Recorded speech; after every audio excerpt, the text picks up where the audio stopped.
To easy classes में आपका स्वागत है। आज हम दृष्टि के अंतर्राष्ट्रीय परिदृश्य को आगे बढ़ाएंगे। दूसरा पार्ट है इसका। अब देखिए, इसमें है यात्रा एवं पर्यटन सूचकांक विकास सूचकांक 2024 विश्व आर्थिक मंच द्वारा सर्वप्रथम 2007 में यात्रा एवं पर्यटन प्रतिस्पर्धात्मक report the travel of tourism competitiveness report प्रकाशित की गई थी। इसी रिपोर्ट के अंतर्गत यात्रा एवं पर्यटन प्रतिस्पर्धात्मक सूचकांक TTCI एवं travel and tourism competitiveness index जारी किया जाता है। यात्रा एवं पर्यटन विकास सूचकांक का विकास प्रत्यक्ष रूप से यात्रा एवं पर्यटन प्रतिस्पर्धात्मक से ही हुआ है। परिवर्तनीय निर्माण पद्धति, रूपरेखा एवं भिन्नता के कारण TTDI और TTCI का अद्यतन रूप है। यह 5 आयामों, 17 स्तंभों एवं 102 व्यक्तिगत संकेतकों पर शामिल किया गया है। इसमें स्मरणीय तथ्य देखिए, 21 मई 2024 को विश्व आर्थिक मंच द्वारा यात्रा एवं पर्यटन विकास सूचकांक 2024 जारी किया गया। यह सूचकांक का द्वितीय संस्करण है। उल्लेखनीय है कि इस सूचकांक का प्रथम संस्करण मई 2022 यात्रा एवं पर्यटन विकास सूचकांक 2021 शीर्षक के तहत जारी किया गया था। ज्ञातव्य है कि इस द्विवार्षिक रिपोर्ट को वर्ष 2024 का संस्करण सरे विश्वविद्यालय के सहयोग से प्रकाशित किया गया था। TTDI 2024 के कुल 119 अर्थव्यवस्थाओं को शामिल किया गया है। उल्लेखनीय है कि TTDI 2021 में केप वर्ड, चाड, हांगकांग, चार, लेसोथो और यमन को भी शामिल किया गया था, लेकिन ये देश TTDI 2024 में शामिल नहीं किए गए थे, जबकि Algeria, Barbados, Iran, Jamaica, Oman, Uzbekistan एवं जिम्बाब्वे जैसी अर्थव्यवस्था TTDI 2024 में पहली बार शामिल की गई है। TTDI 2024 में यूरोप एवं एशिया प्रशांत क्षेत्र में स्थित उच्च आय वाली अर्थव्यवस्थाएं शीर्ष पर बनी हुई है। इसमें TTDI 2024 में शीर्ष 5 देश नंबर 1 पे है USA 5.24 का है स्कोर है। दूसरे पे है स्पेन 5.18 स्कोर है। तीसरे पे जापान 5.09 और चौथे पे फ्रांस 5.07 और पांचवें पे ऑस्ट्रेलिया जिसका स्कोर है 5। अब देखिए TTDI के अंतिम तीन देश 119वीं रैंक पे है माली 2.78 और सियरा लियोन कितने पे है 2.89। 118 रैंक है उसका। 117 पे क्या है कैमरून 2.99। अब देखिए TTDI 2024 में यूरोप सर्वश्रेष्ठ प्रदर्शन करने वाला क्षेत्र है। इस संदर्भ में एशिया प्रशांत क्षेत्र दूसरे स्थान पर है। TTDI 2024 के वर्ष 2019 तक सर्वाधिक सुधार दर्ज करने वाला क्षेत्र उप सहारा अफ्रीका है। TTDI 2024 में भारत को 39वां रैंक और स्कोर 4.25 प्राप्त हुआ है। दक्षिण एशिया में यात्रा एवं पर्यटन की दृष्टि से भारत सबसे बड़ा क्षेत्र है। TTDI 2024 में निम्न मध्य आय वाली अर्थव्यवस्थाओं में भारत शीर्ष पर है। अब देखिए 3 भारतीय साहित्यिक कृतियां MOWCAP क्षेत्रीय रजिस्टर में शामिल। अब देखिए मेमोरी ऑफ द वर्ल्ड कार्यक्रम दस्तावेजी विरासत पर केंद्रित है। यह लिखित एवं दस्तावेजी विरासत है। मानव जाति की एक विरासत, लिखित एवं दस्तावेजी विरासत मानव जाति की एक विरासत है जिसके माध्यम से अतीत को वापस देख सकते हैं और वर्तमान में जीवन को समृद्ध कर सकते हैं। यूनेस्को ने वर्ष 1992 में मेमोरी ऑफ द वर्ल्ड कार्यक्रम को लॉन्च किया था। इसका उद्देश्य विश्व भर में मूल्यवान पुरालेखों और पुस्तकालय संग्रह का संरक्षण करना और उनके व्यापक प्रसार को सुनिश्चित करना है। Memory of the world committee for Asia and Pacific कार्यक्रम की अंतर्राष्ट्रीय सलाहकारी सहायक इकाई है। UNESCO memory of the world कार्यक्रम के लिए एक क्षेत्रीय मंच है। MOWCAP एशिया प्रशांत क्षेत्र में 43 देशों को समाविष्ट करता है। इसका उद्देश्य एशिया प्रशांत क्षेत्र के अंतर्गत मेमोरी ऑफ द वर्ल्ड कार्यक्रम को बढ़ावा देना है, उसकी निगरानी करना और अंतर्राष्ट्रीय स्तर पर इस क्षेत्र का प्रतिनिधित्व करना। इसका मेमोरी ऑफ द वर्ल्ड कार्यक्रम के अंतर्गत दस्तावेजी विरासत के एशिया प्रशांत क्षेत्रीय रजिस्टर का रख रखाव करता है। उल्लेखनीय है कि यह रजिस्टर एशिया प्रशांत क्षेत्र में प्रभावकारी दस्तावेजों की विरासत की एक सूची है। स्मरणीय तथ्य 6 से 10 मई 2024 के मध्य 10वीं MOWCAP आम बैठक का आयोजन उलन बटोर मंगोलिया में किया गया था। इस बैठक के दौरान MOWCAP क्षेत्रीय रजिस्टर में कुल 20 नई कृतियों को शामिल किया गया है। वर्ष 2024 में MOWCAP क्षेत्रीय रजिस्टर में भारतीय साहित्य की 3 प्रमुख कृतियां रामचरितमानस, पंचतंत्र और सहृदय लोचन को भी शामिल किया गया है। इंदिरा गांधी राष्ट्रीय कला केंद्र एवं ऐतिहासिक उपलब्धि प्राप्त करने की महत्वपूर्ण भूमिका रही है। अब देखिए रामचरितमानस 16वीं शताब्दी में गोस्वामी तुलसीदास द्वारा अवधी भाषा में रामचरितमानस रचित रामचरितमानस को हिंदू साहित्य का सबसे महान कृति में से एक माना जाता है। इसे तुलसीदास ने के रामचरितमानस के सचिव पांडुलिपियों के नाम से MOWCAP क्षेत्रीय रजिस्टर में शामिल किया गया है। महर्षि वाल्मीकि द्वारा संस्कृत भाषा में रचित रामायण को रामचरितमानस का आधार माना जाता है। उल्लेखनीय है कि गोस्वामी तुलसीदास ने रामचरितमानस के बालकांड को स्वयं लिखा है और उन्होंने रामचरितमानस की रचना का आरंभ अयोध्या के विक्रम संवत 1631 ईस्वी में रामनवमी के दिन मंगलवार को किया था। अब देखिए पंचतंत्र पंडित विष्णु शर्मा द्वारा रचित पंचतंत्र को MOWCAP क्षेत्रीय रजिस्टर में पंचतंत्र दंत कथाओं की 15वीं शताब्दी की पांडुलिपि नाम से शामिल किया गया। उल्लेखनीय है कि पंचतंत्र काव्य, पोएट्री और गद्य में पशु दंत कथाओं का एक संकलन है। पंचतंत्र की कथाओं में 5 भागों में संकलित किया गया है। 5 भागों का संग्रह के कारण इस कृति का नाम पंचतंत्र कहा गया है। सहृदय लोक लोचन के रचयिता आचार्य आनंदवर्धन है। इसे सहृदय लोक लोचन की पांडुलिपि भारतीय काव्य शास्त्र के मौलिक पाठ के नाम से MOWCAP क्षेत्रीय रजिस्टर में शामिल किया गया। 9वीं और 10वीं शताब्दी की इस पुस्तक में काव्य नाट्य शास्त्र और नाट्य अंतर्दृष्टि से संबंधित पाठ की चर्चाएं भी शामिल है। अब देखिए प्रेस स्वतंत्रता सूचकांक 2024। विश्व प्रेस स्वतंत्रता सूचकांक पत्रकारों एवं मीडिया में उपलब्ध स्वतंत्रता के आधार पर विश्व के 180 देशों और क्षेत्रों को रैंक प्रदान करता है। गौरतलब है कि इस सूचकांक को 2002 से प्रतिवर्ष फ्रांसीसी NGO रिपोर्ट्स के विदाउट बॉर्डर द्वारा प्रकाशित किया जाता है। 3 मई 2024 को विश्व प्रेस स्वतंत्रता सूचकांक के 22वें संस्करण को जारी किया गया। ध्यातव्य है कि 3 मई 2024 को विश्व प्रेस स्वतंत्रता दिवस मनाया गया। इस वर्ष इस दिवस का विषय ग्रह के लिए एक प्रेस और पर्यावरणीय संकट के सामने पत्रकारिता।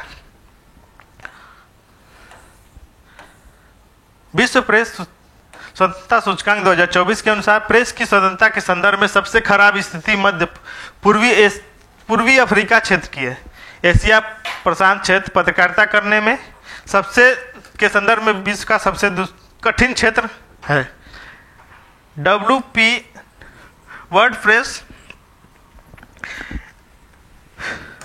2024 के अनुसार शीर्ष 3 स्थान, पहला है नॉर्वे, दूसरा है डेनमार्क, तीसरा है स्वीडन। नॉर्वे को लगातार 8वीं बार प्रथम स्थान प्राप्त हुआ है, जबकि इरिट्रिया को 16.64 के स्कोर के साथ 180वां स्थान प्राप्त हुआ है।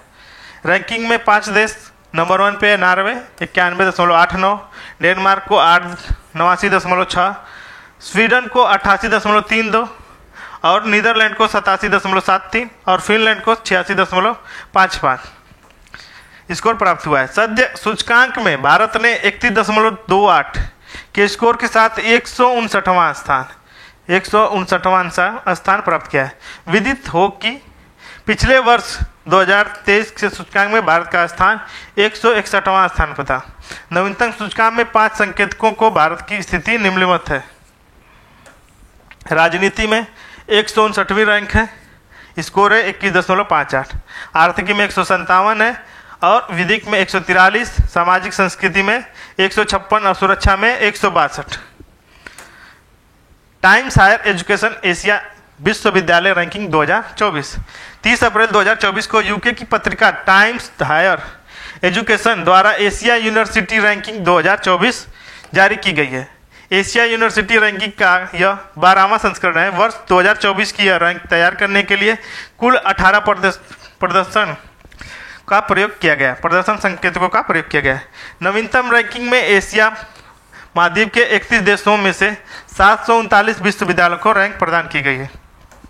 समग्र रैंकिंग में भारत जापान के 119 विश्वविद्यालय शामिल हैं। इस दृष्टि में भारत के 91 विश्वविद्यालय के साथ दूसरे स्थान पर है। उल्लेखनीय है कि वर्ष 2023 की रैंकिंग में भारत के 75 विश्वविद्यालयों को स्थान प्राप्त हुआ था। एशिया यूनिवर्सिटी रैंकिंग 2024 में सिंधुआ विश्वविद्यालय चीन को प्रथम स्थान प्राप्त हुआ है। यह लगातार 6वां वर्ष है जब यह विश्वविद्यालय शीर्ष रैंकिंग पर है। नवीनतम रैंकिंग में 10 विश्वविद्यालय में चीन मुख्य भूमि से सर्वाधिक 5 विश्वविद्यालय हैं।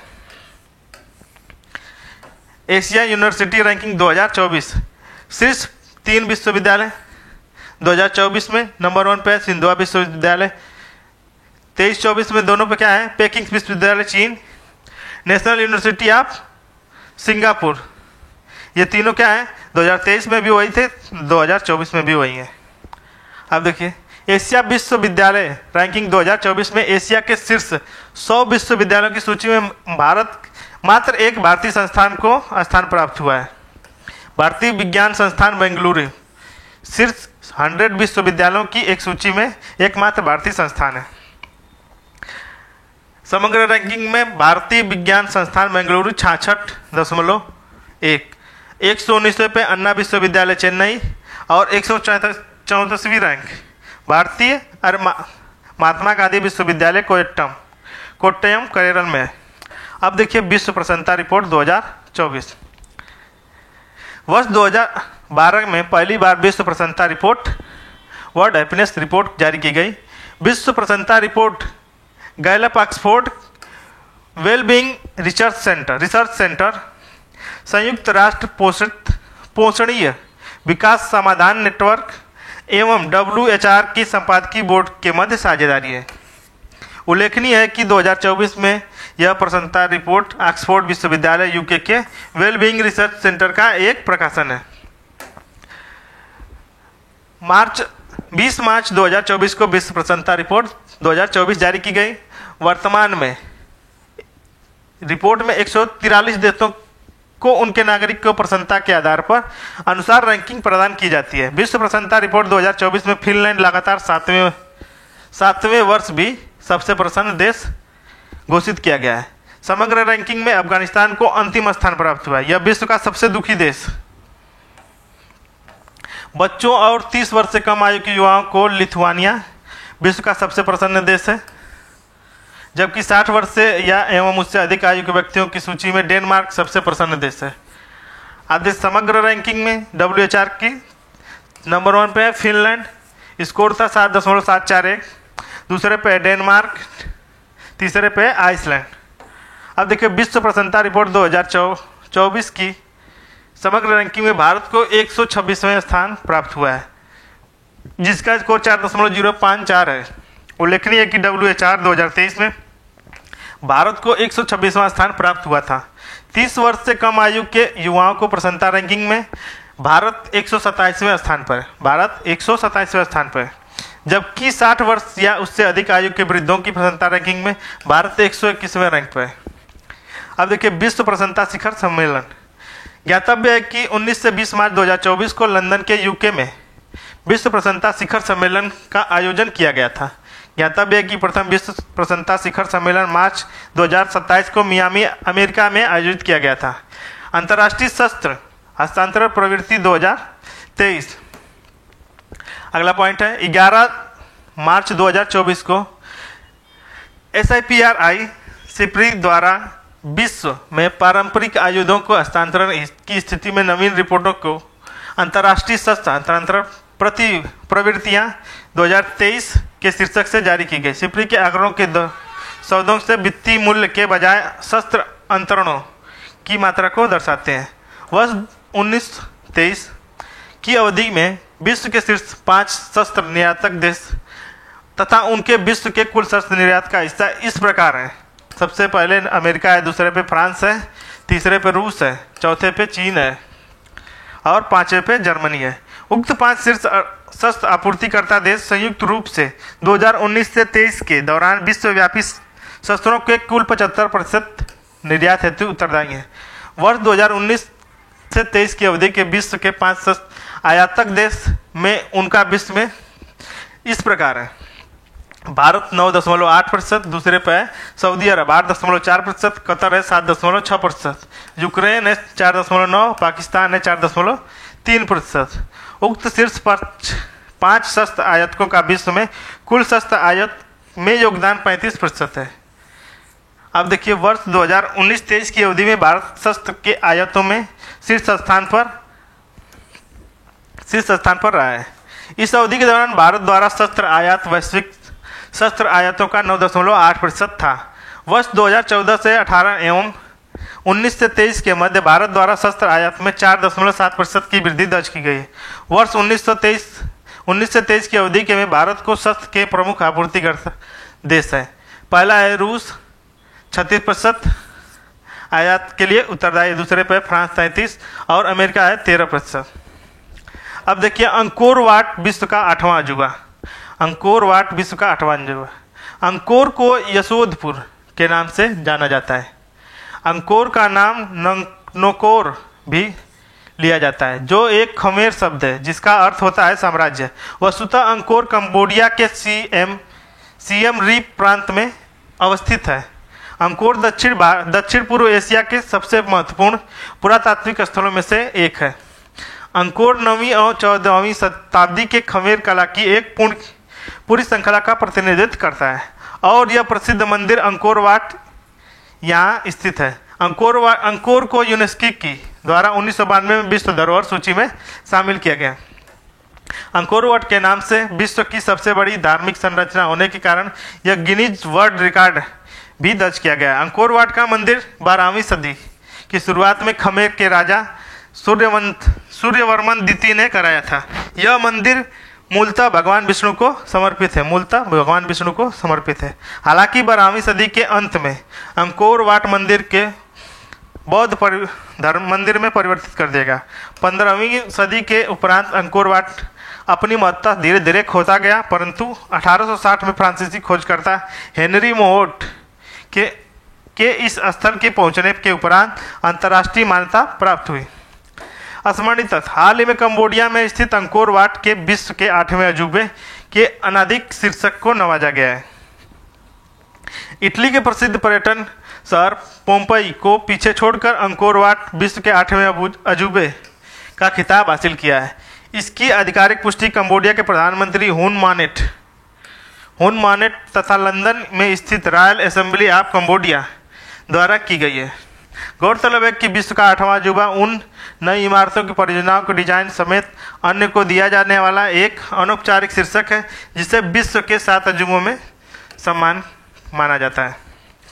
अब विश्व के 7 अजूबे।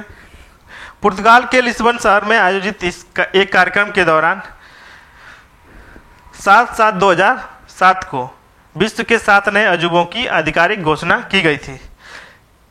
इस तारीख को आधिकारिक घोषणा के अनुसार विश्व के नए 7 अजूबों को सभी एक समान तथा सूची में कोई रैंक नहीं प्रदान की गई। जिनमें से 7 अजूबे की घोषणा वे निम्नलिखित है। ताजमहल है, कोलिजियम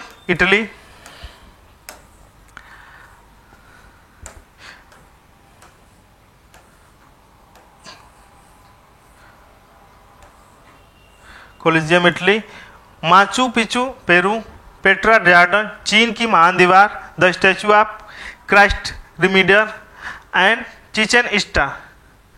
अब देखिए प्राचीन विश्व के 7 अजूबे या आश्चर्य या अजूबे। विश्व के 7 प्राचीन आश्चर्यों में से केवल गीजा के महान पिरामिड ही शेष बचे हैं, बाकी भूकंप, आग एवं अन्य कारणों से नष्ट हो गए। प्राचीन समय में 7 मूल आश्चर्य यानी अजूबे निम्नलिखित हैं।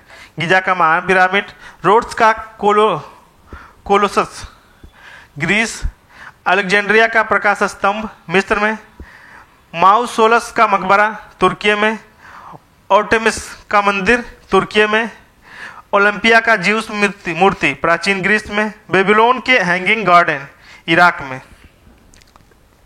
अब देखिए स्वीडन नाटो का 32वां सदस्य बना।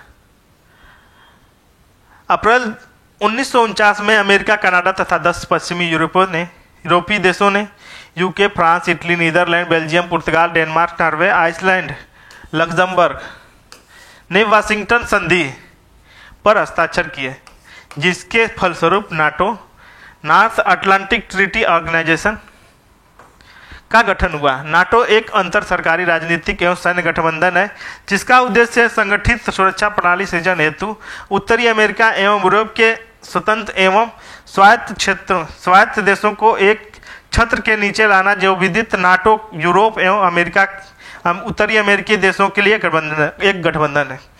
नाटो का मुख्यालय इस गठबंधन का राजनीतिक और प्रशासनिक केंद्र है। यह मुख्यालय ब्रुसेल्स, बेल्जियम में स्थित है। स्मरणित तथ्य: 7 मार्च 2024 को स्वीडन नाटो का 32वां सदस्य बन गया है। वाशिंगटन डीसी में अमेरिका के उत्तरी अटलांटिक संधि का अंगीकरण के संबंधी दस्तावेजों को जमा करने के साथ ही स्वीडन नाटो का सदस्यता प्राप्त हुई है। स्वीडन एक नार्डिक देश है। यह वर्ष 1995 में यूरोपीय संघ का सदस्य था। हालांकि अभी तक इसने यूरो को अपनी मुद्रा के रूप में स्वीकार नहीं किया है। स्वीडन एवं नाटो के मध्य संबंध वर्ष 1994 में स्थापित हुए, जब स्वीडन पार्टनरशिप फॉर पीस में शामिल हुआ था। अब देखिए याओंडे घोषणा। अफ्रीकी क्षेत्र मलेरिया संकट का केंद्र बना हुआ है। वैश्विक मलेरिया रिपोर्ट 2023 के अनुसार सभी वैश्विक मलेरिया के मामलों के 94% और वैश्विक मलेरिया के संबंधित 95% मामले अफ्रीका में दर्ज किए गए। कुल वैश्विक मलेरिया के 70% से अधिक मामले 11 अफ्रीकी देशों में पाए गए। स्मरणित तथ्य: 6 मार्च 2024 को 11 अफ्रीकी देशों के स्वास्थ्य मंत्रियों द्वारा मलेरिया के होने वाली मृत्यु दर में त्वरित कमी लाने के लिए मलेरिया के विरुद्ध लड़ाई एवं अटूट प्रतिबद्धता को करते हुए याओंडे, कैमरून में एक घोषणा पत्र पर हस्ताक्षर किया, जिसमें याओंडे घोषणा पत्र के नाम से जाना गया है। गौरतलब है कि इस घोषणा पत्र को अपनाने वाले 11 देशों में Burkina Faso, Cameroon, Democratic Republic of Congo, Ghana, Mali, Mozambique, Niger, Nigeria, Sudan, Uganda और तंजानिया शामिल है। याओंडे घोषणा का केंद्रीय विषय मलेरिया से कोई नहीं मरेगा, no one shall die malaria पर आधारित था, जिसके माध्यम से अफ्रीका में मलेरिया मृत्यु की त्वरित कमी की घोषणा की गई। अब देखिए वैश्विक आतंकवाद सूचकांक 2024। 4 मार्च 2024 को Institute for Economics and Peace द्वारा वैश्विक आतंकवाद सूचकांक के 11वें संस्करण को जारी किया गया। यह सूचकांक विश्व के 163 देशों में आतंकवाद से प्रभाव का अध्ययन एवं विश्लेषण करता है। लगातार 9वें वर्ष इस्लामिक स्टेट को विश्व का सबसे घातक आतंकी समूह घोषित किया गया है। गौरतलब है कि भूटान, चीन, कुवैत, ओमान, सिंगापुर समेत कुल 71 देशों को जीरो स्कोर के साथ आतंकवाद से अप्रभावित क्षेत्र के रूप में घोषित रखा गया है। अब देखिए आतंकवाद में सर्वाधिक प्रभावित 3 देश। नंबर 1 पे बुर्किना फासो 8.571, दूसरे पे इजराइल 8.143, तीसरे पे माली। GTI 2024 में भारत को 6.324 का स्कोर से 14वां स्थान हासिल किया है। अब देखिए पोखरा नेपाल की पर्यटन राजधानी। पोखरा नेपाल के गंडकी प्रांत का एक प्रमुख नगर है। यह नेपाल का प्रमुख पर्यटन स्थल है। इसे अन्नपूर्णा पर्वत श्रृंखला का प्रवेश मार्ग भी कहा जाता है। यह नगर फेवा जिले के तट पर स्थित है। यह स्थान अपनी प्राकृतिक सुंदरता एवं सांस्कृतिक समृद्धि, मनोरंजक गतिविधियों की विविध श्रृंखला एवं पर्यटन केंद्र के रूप में लंबे समय से चिन्हित किया जाता है। स्मरणित तथ्य: मार्च 2024 में नेपाल सरकार द्वारा आधिकारिक रूप से पोखरा को देश की पर्यटन राजधानी के रूप में घोषित किया। यह घोषणा फेवा झील के तट पर स्थित बाराही घाट पर आयोजित एक विशेष समारोह के दौरान की गई। पोखरा को विभिन्न झीलों का शहर भी कहा जाता है, जिसमें फेवा झील, वेगनास झील और रूपा झील शामिल है, जो कि नौकायान तथा मछली पकड़ने के लिए दर्शनीय स्थलों में से पर्यटकों को आकर्षित करती हैं। अब देखिए आर्थिक स्वतंत्रता सूचकांक 2024। सर्वप्रथम 1995 में प्रकाशित आर्थिक स्वतंत्रता सूचकांक इंडेक्स ऑफ इकोनॉमिक्स फ्रीडम एक वार्षिक रिपोर्ट है, जिसका प्रकाशन वाशिंगटन डीसी में स्थित विचार मंच द हेरिटेज फाउंडेशन के द्वारा किया जाता है। इस सूचकांक के तहत विश्व के देशों की आर्थिक स्वतंत्रता का मापन का 4 व्यापक और नीतिगत क्षेत्रों के विभक्त किया गया है, जिसमें से 12 मात्रात्मक और गुणात्मक घटकों के आधार पर किया जाता है। 26 फरवरी 2024 को आर्थिक स्वतंत्रता सूचकांक 2024 जारी किया गया। यह सूचकांक का 30वां संस्करण है। इस सूचकांक के अंतर्गत विश्व के 176 स्वायत्त देशों की आर्थिक नीतियों और स्थितियों की तुलना के अध्ययन पर प्रस्तुत किया जाता है। 4 देशों जैसे सिंगापुर, स्विट्जरलैंड, आयरलैंड और ताइवान को अत्यधिक उच्च आर्थिक स्वतंत्रता स्कोर प्राप्त 80 से अधिक प्राप्त हुए। उसे आर्थिक रूप से स्वतंत्र की श्रेणी में वर्गीकृत किया गया है। 50 से 59.9 के मध्य स्कोर प्राप्त करने वाली 62 अर्थव्यवस्थाओं को प्रायः गैर स्वतंत्र की श्रेणी में रखा गया है। भारत, ब्राजील, रूस जैसी प्रमुख अर्थव्यवस्थाएं इस श्रेणी में शामिल है। सूचकांक में सिंगापुर को विश्व की सबसे स्वतंत्र अर्थव्यवस्था घोषित किया गया है। आर्थिक स्वतंत्रता सूचकांक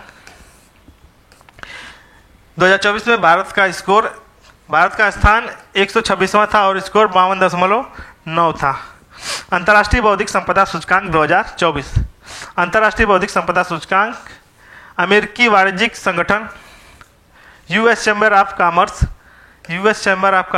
के संबंध से ग्लोबल इनोवेशन पॉलिसी सेंटर द्वारा वर्ष 2012 से जारी किया जा रहा है। यह सूचकांक में 50 विभिन्न संकेतकों के आधार पर 55 देशों के बौद्धिक संपदा अवसंरचना का मूल्यांकन किया गया है।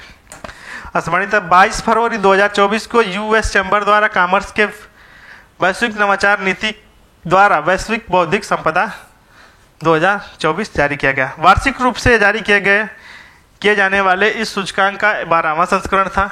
इस सूचकांक में विश्व की 55 अर्थव्यवस्थाओं को शामिल किया गया था, जो वैश्विक सकल घरेलू उत्पाद में 90% का अधिक योगदान करती हैं। अंतर्राष्ट्रीय बौद्धिक संपदा सूचकांक 2024 के शीर्ष 3 देश, इसमें संयुक्त राज्य अमेरिका नंबर 1 पे, दूसरे पर यूनाइटेड किंगडम, तीसरा फ्रांस है। अंतर्राष्ट्रीय बौद्धिक संपदा सूचकांक 2024 में 55 देशों की सूची में भारत 42वें स्थान पर है। जबकि क्षेत्रीय दृष्टि से भारत एशिया के 15 देशों की सूची में 12वें स्थान पर। भ्रष्टाचार बोध सूचकांक 2023। वर्ष 1995 से ट्रांसपेरेंसी इंटरनेशनल द्वारा प्रति वर्ष भ्रष्टाचार बोध सूचकांक जारी किया जाता है। इस सूचकांक के तहत विश्व के देशों को क्षेत्रों को वहां व्याप्त भ्रष्टाचार के आधार पर रैंकिंग प्रदान की जाती है। 30 जनवरी 2024 को ट्रांसपेरेंसी इंटरनेशनल द्वारा भ्रष्टाचार बोध सूचकांक जारी किया गया। प्रतिवर्ष जारी होने वाली इस रिपोर्ट को यह 29वां संस्करण है। भ्रष्टाचार बोध सूचकांक 2023 में 13 सर्वेक्षणों एवं विशेषज्ञ मूल्यांकनों के आधार पर 180 देशों के क्षेत्र में सार्वजनिक क्षेत्र व्याप्त भ्रष्टाचार के स्तरों के अनुरूप रैंकिंग प्रदान की गई है। यह सूचकांक 0 से 100 अंकों तक विस्तारित पैमाने का प्रयोग किया जाता है, जहां 0 का अर्थ है सर्वाधिक भ्रष्ट तथा 100 का अर्थ है सर्वाधिक ईमानदार होने का, वेरी क्लीन होने से है। सूचकांक में लगातार 6वें वर्ष डेनमार्क 90 प्लस स्कोर 90 था, शीर्ष स्थान पर, जबकि सोमालिया का स्कोर 11 अंतिम स्थान पर था। सीपीआई 2023 में सबसे कम भ्रष्टाचार वाले 3 देश नंबर 1 पे डेनमार्क है, दूसरे पे फिनलैंड है, तीसरे पे न्यूजीलैंड है। सीपीआई 2023 में सर्वाधिक भ्रष्ट 4 देश, 180वें पे सोमालिया, 177वें पे वेनेजुएला है, सीरिया 177वें पे है, दक्षिण सूडान 177वें पे। भ्रष्टाचार बोध सूचकांक 2023 में भारत को 39 अंकों के साथ 93वें अंक पर स्थान मिला है। सीपीआई 2022 में 85वां स्थान था। उल्लेखनीय कि भारत के अतिरिक्त कजाकिस्तान, लेसोथो और मालदीव भी 93वीं रैंक प्राप्त हुई है। गरबा मानवता की अमूर्त सांस्कृतिक विरासत घोषित। गरबा मानवता की एक अमूर्त सांस्कृतिक विरासत। अमूर्त विरासत के अंतर्गत ऐसी परंपराएं सम्मिलित होती हैं जिन्हें देखा नहीं जा सकता है, जिन्हें हम अपनी पूर्वजों से प्राप्त करते हैं, जबकि मूर्त विरासत का अंतर्गत साक्षात देखी जा सकने वाली कलाओं को शामिल किया जाता है, जैसे स्थापत्य, मूर्ति, चित्र। अमूर्त विरासत संस्कृति विरासत में केवल पूर्वजों की प्राप्त परंपराएं ही शामिल होती है, बल्कि इनमें ऐसी समकालीन ग्रामीण एवं शहरी परंपराएं भी शामिल है जिसमें विविध संस्कृति समूह प्रतिभाग करते हैं। अमूर्त संस्कृति विरासत के संरक्षण हेतु यूनेस्को की अंतर सरकारी inter governmental committee of UNESCO for the safe guardian of the intelligible culture heritage की 18वीं वार्षिक बैठक 5 से 8 दिसंबर 2023 के मध्य कसाने, बोत्सवाना में हुई। इस बैठक के दौरान 51 नई विरासतों को यूनेस्को की अमूर्त विरासत सूची में शामिल किया गया। 51 नई विरासतों में से 45 को मानवता की अमूर्त संस्कृति की प्रतिनिधि में शामिल किया गया है, जबकि 6 विरासतों को अविलंब संरक्षण की आवश्यकता वाली अमूर्त सांस्कृतिक विरासत की सूची में शामिल किया गया। इस वार्षिक बैठक के दौरान गुजरात के गरबा को अमूर्त रूप से विरासत की प्रतिनिधि की सूची में शामिल किया गया है। गरबा भारत की 15वीं अमूर्त सांस्कृतिक विरासत है। गरबा एक अनुष्ठानिक एवं भक्तिपूर्ण नृत्य है जो हिंदू त्योहारों नवरात्रि के अवसर पर मनाया जाता है। ज्ञातव्य है कि गरबा एवं गरबो या गरबा शब्द की उत्पत्ति संस्कृत भाषा के गर्भद्वीप से हुई है। गोलाकार छेद वाले एक मटके को गरबे के नाम से जाना जाता है। यह मटका मानव शरीर का प्रतीक है और उसके अंदर जलता हुआ दीपक दिव्य आत्मा का प्रतीक है। इस गरबे की स्थापना के बाद माँ दुर्गा को प्रसन्न करने के लिए इनके चारों तरफ घूमकर नृत्य किया जाता है। इस नृत्य को गरबा कहा जाता है। उल्लेखनीय कि वर्तमान में भारत की अमूर्त संस्कृति विरासत हेतु संरक्षण प्राप्त होती अंतर सरकारी समिति का सदस्य है। इन 24 सदस्यीय समिति में भारत का चुनाव 2022 के 4 वर्ष के लिए किया गया था। भारत की अमूर्त संस्कृति विरासतें। यूनेस्को द्वारा अमूर्त संस्कृति विरासतों को प्रतिनिधि सूची में शामिल भारतीय परंपराएं हैं। पहला है रामलीला रामायण की परंपरागत प्रस्तुति 2008 में, वैदिक मंत्रोच्चार की परंपरा 2008 में, कुटियत्तम संस्कृत नाट्यशाला और चौथा है रम्मन। ये गढ़वाल हिमालय की धार्मिक उत्सव और अनुष्ठित रंगमंच है 2009 में शामिल किया। मुडियट है केरल का अनुष्ठानिक रंग और नृत्य नाटक। छठवां है कोलंबिया राजस्थान का लोक नृत्य लोकगीत तथा नृत्य। छऊ नृत्य है जो पूर्वी भारत का एक पारंपरिक नृत्य है जो झारखंड, उड़ीसा और पश्चिम बंगाल में प्रचलित है। लद्दाख का बौद्ध मंत्रोच्चार। ट्रांस हिमालय लद्दाख क्षेत्र, जम्मू कश्मीर एवं पवित्र ग्रंथ पाठ 2012 में शामिल किया गया। संकीर्तन है मणिपुर के अनुष्ठानिक गायन, ढोल एवं वादन से नृत्य। 10वां है पंजाब के जडियाल के ठठेरों द्वारा पारंपरिक रूप से पीतल एवं तांबे के बनाए गए बर्तनों से शिल्पकला का 2014 में शामिल किया गया। योग 2016, नवरोज 2016 में, कुंभ मेला 2017 में, कोलकाता की दुर्गा पूजा 2021 में, गुजरात का गरबा 2023 में। अब देखिए जलवायु परिवर्तन प्रदर्शन सूचकांक 2024। जलवायु परिवर्तन प्रदर्शन सूचकांक CPI climate change performance index अंतर्राष्ट्रीय जलवायु परिवर्तन नीति के पारदर्शिता को बढ़ाने के लिए यह एक स्वतंत्र साधन है। यह विभिन्न देश की जलवायु संरक्षण संबंधी प्रयासों की तुलनात्मक अध्ययन प्रस्तुत करता है। यह सूचकांक प्रकाशन वार्षिक रूप से 2005 में किया जा रहा है। इस सूचकांक के तहत 63 देशों और यूरोपीय संघ के जलवायु संरक्षण के प्रदर्शन का मूल्यांकन एवं तुलनात्मक अध्ययन प्रस्तुत किया जाता है। ध्यातव्य है कि EU तथा 63 अन्य देशों के संयुक्त रूप से संपूर्ण विश्व के लगभग 90% से अधिक ग्रीन हाउस गैस उत्सर्जन के लिए उत्तरदायी है। यह सूचकांक 4 श्रेणियों में विभक्त 16 संकेतकों के देशों को समग्र रूप से आधार पर जारी किया जाता है। ये 4 श्रेणियां निम्नवत है। ग्रीन हाउस गैस उत्सर्जन कुल स्कोर 40% है। नवीकरणीय ऊर्जा कुल स्कोर 20%, ऊर्जा उपयोग कुल स्कोर 20% और जलवायु नीति पर कुल स्कोर 20%। अब देखिए सम्मानिता था 8 दिसंबर 2023 को COP 28 के दौरान German watch, climate action network international तथा न्यू क्लाइमेट इंस्टीट्यूट द्वारा संयुक्त रूप से जलवायु परिवर्तन प्रदर्शन सूचकांक 2024 जारी किया गया। यह सूचकांक का 19वां संस्करण है। CCPI 2024 के 3 स्थानों में से कोई देश अपना स्थान नहीं बना सका है। शीर्ष 3 स्थलों में किसी भी देश की इसलिए स्थान नहीं बना पाया है क्योंकि पेरिस जलवायु समझौते को लागू होने के बाद किसी भी जलवायु परिवर्तन खतरनाक प्रभावों को रोकथाम हेतु कदम नहीं उठाए गए हैं। कोई भी देश वैश्विक तापमान 1.5 की सीमा के अंतर्गत बनाए रखने में मार्ग पर अग्रसर नहीं है, अतः किसी भी देश को अत्यधिक उच्च रेटिंग नहीं प्राप्त हुई है। डेनमार्क ने CCPI 2024 के सर्वोच्च रैंकिंग वाले देश के रूप में 4था स्थान प्राप्त किया है। सऊदी अरब 19.33 सूचकांक में अंतिम स्थान प्राप्त हुआ। विश्व का सबसे बड़ा CO2 उत्सर्जक देश चीन पिछले वर्ष 91वें स्थान पर था।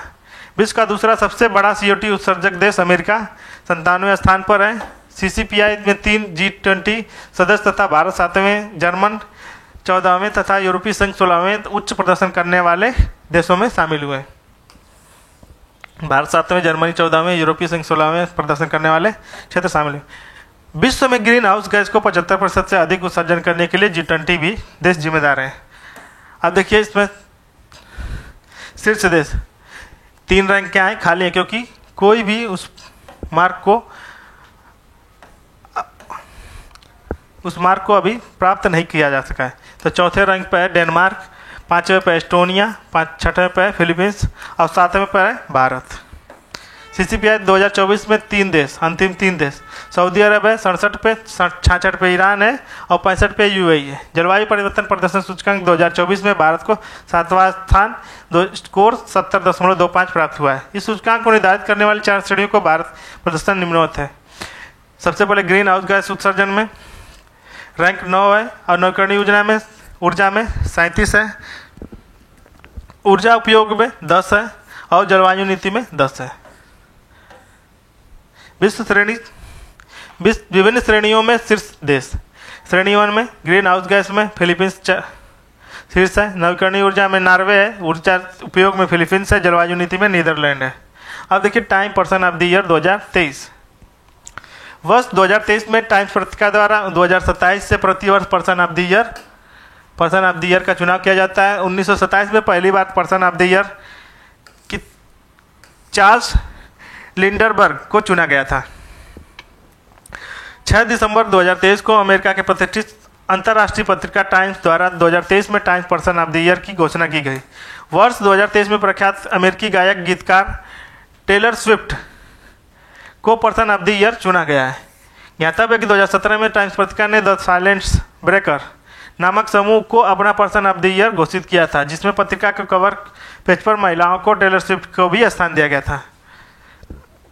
द साइलेंस ब्रेकर समूह ऐसे लोगों को प्रतिनिधित्व करता है जिसे अपने साथ हुए यौन दुराचार के विरुद्ध आवाज उठाई हो। इस प्रकार Taylor Swift Times person of the year के कवर पेज पर 2 बार स्थान पाने वाली प्रथम महिला है। साथ ही कला के क्षेत्र में अपनी उपलब्धियों तो पर्सन ऑफ द ईयर घोषित होने वाली यह प्रथम व्यक्ति है। टाइम्स पत्रिका एवं अन्य प्रमुख श्रेणियों में घोषित विजेता की निम्नवत सूची है। CEO ऑफ द ईयर सेंट आल्टमैन OpenAI के CEO हैं। Athlete of the year Lionel Messi हैं, footballer. Breakthrough of the year Alex निवल्स। आप देखिए QS Asia University ranking 2024। QS Asia University ranking British company QS द्वारा प्रकाशित की जाती है। यह रैंकिंग प्रत्येक 10 वर्ष एशिया शीर्षक विश्वविद्यालयों पर प्रकाश डालती है। इस रैंकिंग के तहत स्थानों का मूल्यांकन 11 संकेतकों पर आधार पर किया जाता है। 8 नवंबर 2023 को QS एशिया यूनिवर्सिटी रैंकिंग 2024 को जारी किया गया। यह रैंकिंग का 16वां संस्करण है। इस वर्ष रैंकिंग की 25 देशों में से कुल क्षेत्र में 856 संस्थानों को शामिल किया गया है। इस रैंकिंग में सर्वाधिक विश्वविद्यालय भारत के 148 हैं, जो पिछले वर्ष की तुलना में 30 अधिक है। ज्ञातव्य है कि यह पिछले वर्ष के भारत के 118 रैंकिंग शामिल किए थे। चीन का पेकिंग विश्वविद्यालय सर्वश्रेष्ठ विश्वविद्यालय रहा है। एशिया के 3 शीर्ष विश्वविद्यालय, पहला है पेकिंग, दूसरे पे हांगकांग विश्वविद्यालय, तीसरे पे national university of the Singapore. अब देखिए वर्ष 2024 में 10 100 में शामिल होने वाले भारत के विश्वविद्यालय संस्थान।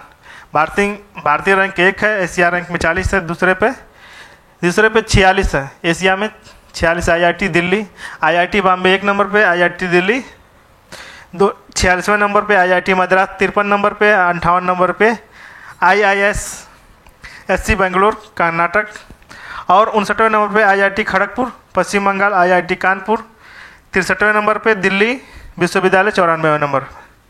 अब देखिए ग्वालियर और कोंजीकोड UCCN में शामिल। यूनेस्को के रचनात्मक शहरों के network UNESCO creative city network का सृजन 2004 में ऐसे शहरों के मध्य सहयोग को बढ़ावा देने के उद्देश्य से किया गया था जिन्होंने आर्थिक, सामाजिक, सांस्कृतिक एवं पर्यावरणीय स्तर पर सतत विकास के रणनीतिक घटक के रूप में रचनात्मकता को मान्यता प्रदान की थी। यूनेस्को के रचनात्मक शहरों की नेटवर्क जिन पर 7 रचनात्मक क्षेत्रों को आच्छादित किया गया है वे हैं शिल्प एवं लोक कलाएं, मीडिया, आर्ट, फिल्म, डिजाइन तथा पाक कला, साहित्य एवं संगीत। 31 अक्टूबर 2023 को विश्व शहर दिवस के अवसर पर 55 देशों की यूनेस्को की रचनात्मक शहरों में नेटवर्क में शामिल किया गया। यूनेस्को की महानिदेशक आंद्रे अजोल ने इन 55 नए शहरों को यूनेस्को की रचनात्मक शहरों का दर्जा प्रदान किया गया। आंद्रे अजोल ने 55 नए शहरों को यूनेस्को की रचनात्मक शहरों का दर्जा प्राप्त किया। इन नए शहरों को शामिल किए जाने के बाद विश्व में अब 100 से अधिक देश यूनेस्को की रचनात्मक शहरों के नेटवर्क में शामिल हो गए। शहरों की कुल संख्या 350 तक पहुंच गई है, जिनमें 55 शहरों में यूनेस्को के रचनात्मक शहर के नेटवर्क में शामिल किया गया है। इनमें से 2 भारतीय शहर भी शामिल हैं। इसमें है कोंजीकोड और ग्वालियर। ग्वालियर को संगीत के क्षेत्र में जबकि कोंजीकोड को साहित्य के क्षेत्र में यूनेस्को की रचनात्मक शहरों में नेटवर्क में शामिल किया गया है। उल्लेखनीय है कि इसके पूर्व 2015 में जयपुर और लोक कला की श्रेणी में वाराणसी संगीत के क्षेत्र में, वर्ष 2017 में चेन्नई को संगीत के क्षेत्र में और 2019 में मुंबई के क्षेत्र को फिल्म के क्षेत्र में और हैदराबाद को पाक कला के क्षेत्र में और वर्ष 2021 में श्रीनगर को शिल्प एवं लोक कला की श्रेणी में और यूनेस्को की रचनात्मक शहर की नेटवर्क में शामिल किया गया था। स्पष्टतः ग्वालियर और कोंजीकोड को शामिल किए जाने के बाद अब यूनेस्को में रचनात्मक शहरों में नेटवर्क में शामिल होने की शहरों की संख्या भारत की कुल 8 हो गई है। ग्वालियर मध्य प्रदेश शहर यूनेस्को के संगीत शहर के रूप में मान्यता प्रदान की गई है। ग्वालियर का यह संख्याति संगीत के क्षेत्र में दिग्गज तथा संगीत सम्राट तानसेन और बैजू बावरा के कारण स्थापित हुई है। कोंजीकोड को यूनेस्को की साहित्य के शहर के रूप में मान्यता प्रदान की गई है। साहित्य के क्षेत्र में यूनेस्को के रचनात्मक शहरों को नेटवर्क में यह प्रथम भारतीय शहर है। ज्ञातव्य है कि कोंजीकोड वार्षिक केरल साहित्य महोत्सव का अस्थायी आयोजन स्थल भी है। अब देखिए इजराइल फिलीपींस विवाद। इजराइल फिलिस्तीन विवाद। इजराइल फिलिस्तीन क्षेत्र के अवस्थित यरूशलेम की समस्या इजराइल फिलिस्तीन विवाद संबंधी बुनियादी समस्याओं में से एक है। ज्ञातव्य है कि इस्लाम, ईसाई एवं यहूदी धर्म के इस क्षेत्र से संबंधित अपने अपने दावे हैं। वर्ष 1948-89 में इजराइल अरब युद्ध में इजराइल के पश्चिमी यरूशलेम जबकि जॉर्डन ने पूर्वी यरूशलेम पर अधिकार कर लिया था। 1667 में इजराइल ने यरूशलेम के जॉर्डन छीन लिया था। इजराइल पूरे यरूशलेम का पवित्र राजधानी के रूप में मानता है, जबकि फिलिस्तीनी पूर्वी यरूशलेम को भविष्य की फिलिस्तीनी राष्ट्र की राजधानी मानता है। मूल फिलिस्तीनी मुख्य रूप से गाजा पट्टी और वेस्ट पट्टी में निवास करते हैं। वर्तमान में गाजा पट्टी में हमास में सैन्य संगठन का शासन है। फिलिस्तीन की यह मांग है कि इजराइल अपनी सीमा के वर्ष 1967 के पूर्व स्थिति में ले जाए। इजराइल अपनी विस्तारवादी प्रवृत्ति के छोड़े पूर्वी यरूशलेम स्वतंत्र फिलिस्तीन राष्ट्र की राजधानी बने। अब देखिए 7 अक्टूबर 2023 को उग्रवादी संगठन हमास ने इजराइल पर हमला कर दिया। हमास द्वारा इजराइल पर किए जाने वाले हमले को ऑपरेशन अल अक्सा फ्लड नाम दिया था। इस ऑपरेशन को सांकेतिक तौर पर इजराइल द्वारा पवित्र अल अक्सा मस्जिद पर की गई इजराइल प्रवृत्ता का उत्तर देना था। इसके अतिरिक्त इसका उद्देश्य गाजा की 15 वर्षों की इजरायली नाकाबंदी भी खत्म करना था। इसके प्रत्युत्तर में इजराइल ने ऑपरेशन आयरन स्वॉर्ड नामक अभियान चलाया। 27 अक्टूबर 2023 को संयुक्त राष्ट्र महासभा ने गाजा पट्टी में मानवीय सहायता के निर्बाध पहुंच में इजराइल हमास संघर्ष रोकने का एक प्रस्ताव पारित किया है। इस प्रस्ताव के समर्थन में 120 देशों ने मतदान किया, जबकि 14 देश इसके विरोध में रहे। 45 देश भारत सहित मतदान में अनुपस्थित रहे। इस प्रस्ताव का विरोध करने के लिए देशों में इजराइल, अमेरिका शामिल थे। भारत इजराइल फिलिस्तीन क्षेत्र में 2 स्टेट थ्योरी का समर्थन करता है। इसमें एक स्वतंत्र संप्रभु फिलिस्तीन का पक्ष समाहित है। ज्ञातव्य है कि हमास इजराइल संघर्ष में भारत के विदेश मंत्री ने 2 अक्टूबर 2023 में अपने पुराने रुख को दोहराते हुए 2 स्टेट थ्योरी का ही समर्थन किया है। हमास इजराइल संघर्ष के चलते हुए भारत सरकार द्वारा 31 अक्टूबर 2023 को इजराइल में भारत के नागरिकों को सुरक्षा से निकालने के लिए ऑपरेशन अजय का शुभारंभ किया गया। केंद्रीय विदेश मंत्री एस जयशंकर द्वारा ऑपरेशन को लॉन्च किए जाने की घोषणा की। इस युद्ध के दौरान 24 से 30 नवंबर 2023 के मध्य इजराइल एवं हमास के नेतृत्व वाले फिलिस्तीनी उग्रवादी समूह के बीच अस्थायी युद्ध विराम लागू किया गया है। जून 2024 में संयुक्त राष्ट्र महासचिव एंटोनियो गुटरेस ने इजराइल के सशस्त्र सेना को हमास के स्वतंत्र संघर्ष से बच्चों के अधिकारों का उल्लंघन करने वाले अपराधियों की वैश्विक सूची में शामिल किया है। इस सूची के आमतौर पर शर्म सूची के नाम से जाना जाता है। गाजा पट्टी यह मध्य पूर्व मिस्र और इजराइल के बीच भूमध्य सागर से लगी हुई एक पतली सी पट्टी है। इसका क्षेत्रफल 360 वर्ग किलोमीटर है। दोरेडो विश्व पर्यटन गांव। सर्वश्रेष्ठ पर्यटन गांव, बेस्ट टूरिज्म विलेज संयुक्त राष्ट्र विश्व पर्यटन संगठन UNWTO की एक पहल है। इस पहल के तहत 2021 में लॉन्च किया गया था। यह पहल UNWTO ग्रामीण विकास के लिए पर्यटन कार्यक्रम का एक अंग है। इस पहल के अंतर्गत उन गांवों को मान्यता दी जाती है जो पर्यटन में अपने विकास एवं कल्याण को सुदृढ़ संचालक बनाने में प्रतिबद्ध है। UNWTO की महासभा का 25वां सत्र 16 से 20 अक्टूबर 2023 के मध्य समरकंद उज्बेकिस्तान में आयोजित हुआ था। इस सत्र के दौरान WTO द्वारा 2023 में सर्वश्रेष्ठ पर्यटन गांव की सूची की घोषणा की गई। वर्ष 2023 में जारी इस सूची में का यह तीसरा संस्करण है। यह वैश्विक स्तर में कुल 54 गाँव को वर्ष 2023 के सर्वश्रेष्ठ पर्यटन गाँव का दर्जा प्राप्त किया गया है। UNWTO द्वारा संचालित 54 देशों के पर्यटन गाँव में भारत का दोरेडो गाँव भी शामिल है। अब देखिए, दोरेडो गुजरात के कच्छ जिले में स्थित है। कच्छ के महान रण में स्थित दोरेडो वार्षिक रण उत्सव के आयोजन के लिए प्रसिद्ध है। रण उत्सव कच्छ गुजरात में आयोजित होने वाला एक सांस्कृतिक उत्सव है जो इस क्षेत्र का पारंपरिक कला, संगीत एवं शिल्प को प्रदर्शित करता है। उल्लेखनीय है कि फरवरी 2023 में भारत की G20 की अध्यक्षता के तहत प्रथम पर्यटन कार्य समूह की बैठक में दोरेडो में भी आयोजित हुई थी। उल्लेखनीय है कि अब तक WTO द्वारा भारत के 2 गांवों को सर्वश्रेष्ठ पर्यटन गांवों की सूची में शामिल किया जा चुका है। दोरेडो वर्ष 2023 में, जबकि 2021 में पोचमपल्ली तेलंगाना को सर्वश्रेष्ठ पर्यटन गांव के रूप में चयनित किया गया था। पोचमपल्ली को यहाँ की उत्कृष्ट साड़ियाँ के लिए भारत के सिल्क शहर के नाम से भी जाना जाता है।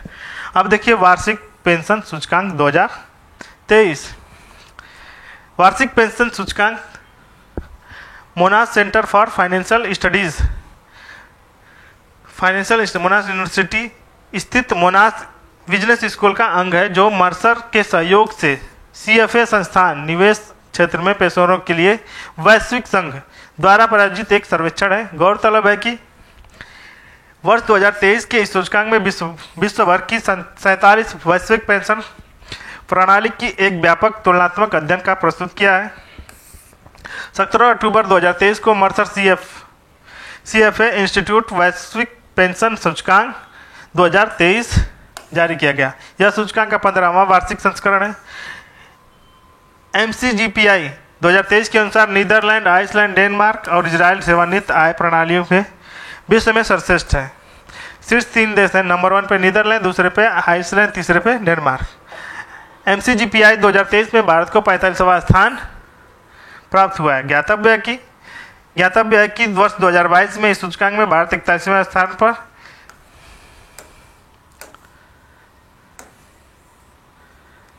स्थान पर रहा है। वैश्विक भूख सूचकांक 2023। वैश्विक भूख सूचकांक ग्लोबल हंगर इंडेक्स एक ऐसी युक्ति है जो वैश्विक क्षेत्र में राष्ट्रीय स्तरों पर भूखमरी की गणना एवं वस्तु स्थिति का पता लगाने के लिए डिजाइन की गई है। वैश्विक भूख सूचकांक 4 संकेतकों पर बाल दुबलापन, बाल ठिगनापन तथा बाल मृत्यु दर के आधार पर तैयार किया जाता है। 12 अक्टूबर 2023 को कंसर्न वर्ल्ड वाइड एवं बेल्ट हंगर हेल्थ द्वारा संयुक्त रूप से वैश्विक भूख सूचकांक 2023 जारी किया गया। यह सूचकांक का 18वां संस्करण है। वर्ष 2023 की यह रिपोर्ट खाद्य प्रणाली के आकार देने हेतु खाद्य प्रणाली के आकार देने में युवाओं की शक्ति विषय पर केंद्रित है। वर्ष 2023 में यह सूचकांक में 125 देशों में से GHI स्कोर की गणना की गई है। वर्ष 2023 में GHI का स्कोर 18.3 है, वैश्विक स्कोर, जो भूखमरी मध्यम स्थिति को प्रदर्शित करता है। वैश्विक भूखमरी सूचकांक 2023 के अनुसार वैश्विक स्तर पर कोई भी देश भूखमरी की चरम भयावह स्थिति में नहीं है, जबकि 9 देश भूखमरी की भयावह स्थिति का सामना कर रहे हैं। इन 9 देशों में से 6 देश मध्य अमेरिकी गणराज्य, कांगो लोकतांत्रिक गणराज्य, लेसोथो, मेडागास्कर, नाइजर एवं यमन को 2023 के GHI स्कोर के आधार पर भूखमरी की भयावह स्थिति से वर्गीकृत किया गया था, जबकि यह 3 देशों को बुरुंडी, सोमालिया और दक्षिण सूडान के उपलब्ध आंकड़ों के अपर्याप्त होने के कारण उनके GHI स्कोर की गणना नहीं की जा सकी है। यह अन्य ज्ञात कारणों के आधार पर अंतिम रूप से भूखमरी की भयावह स्थिति में वर्गीकृत किया गया है। GHI 2023 के अनुसार 2020-22 की अवधि में मेडागास्कर में अल्प पोषण की दर सर्वाधिक 51% है। 51% है। 5 वर्ष से कम आयु के बच्चों में दुबलापन के मामले में भारत में 18.7% दर्ज किए गए। वर्ष 2018-17 की अवधि में 5 वर्ष से कम आयु के बच्चों में ठिगनापन के मामले में बुरुंडी 55.8% सर्वाधिक है। 5 वर्ष से कम आयु के बच्चों की मृत्यु दर नाइजर में सर्वाधिक है। वैश्विक भूखमरी सूचकांक 2023 में 20 ऐसे देश भी शामिल हैं जिनका स्कोर 5 से भी कम है। इन देशों को अलग अलग व्यक्तिगत रैंकिंग प्रदान की गई है, बल्कि सामूहिक रूप से ये 1 से 20 की सूचीबद्ध किया गया है। इन 20 देशों को में चिली, चीन, क्रोएशिया, कुवैत, लाटविया, सर्बिया, तुर्की, UAE आदि शामिल है। उज्बेकिस्तान का स्कोर 5 है। इस सूचकांक में 21वें स्थान पर है। अब देखिए GHI 2023 के अंतिम 3 देश। 125 पे मध्य अमेरिका गणराज्य, 124 पे मेडागास्कर है, 123 पे यमन है। अब देखिए भूखमरी सूचकांक 2023 में भारत की रैंक 111वीं थी। स्कोर क्या था? 28.7। अस्पष्टता GHI 2023 में भारत का स्कोर या भूखमरी की गंभीर स्थिति को प्रदर्शित करता है। अब देखिए नोबेल पुरस्कार 2023। अक्टूबर 2023 में विभिन्न क्षेत्रों में नोबेल पुरस्कार की घोषणा की गई। यह पुरस्कार 10 दिसंबर 2023 को प्रदर्शित किए गए।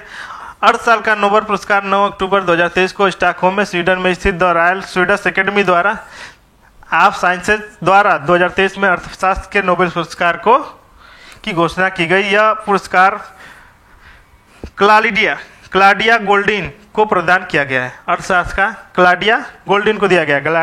क्लाडिया गोल्डिन अर्थशास्त्र में नोबेल पुरस्कार जीतने वाली तीसरी महिला है।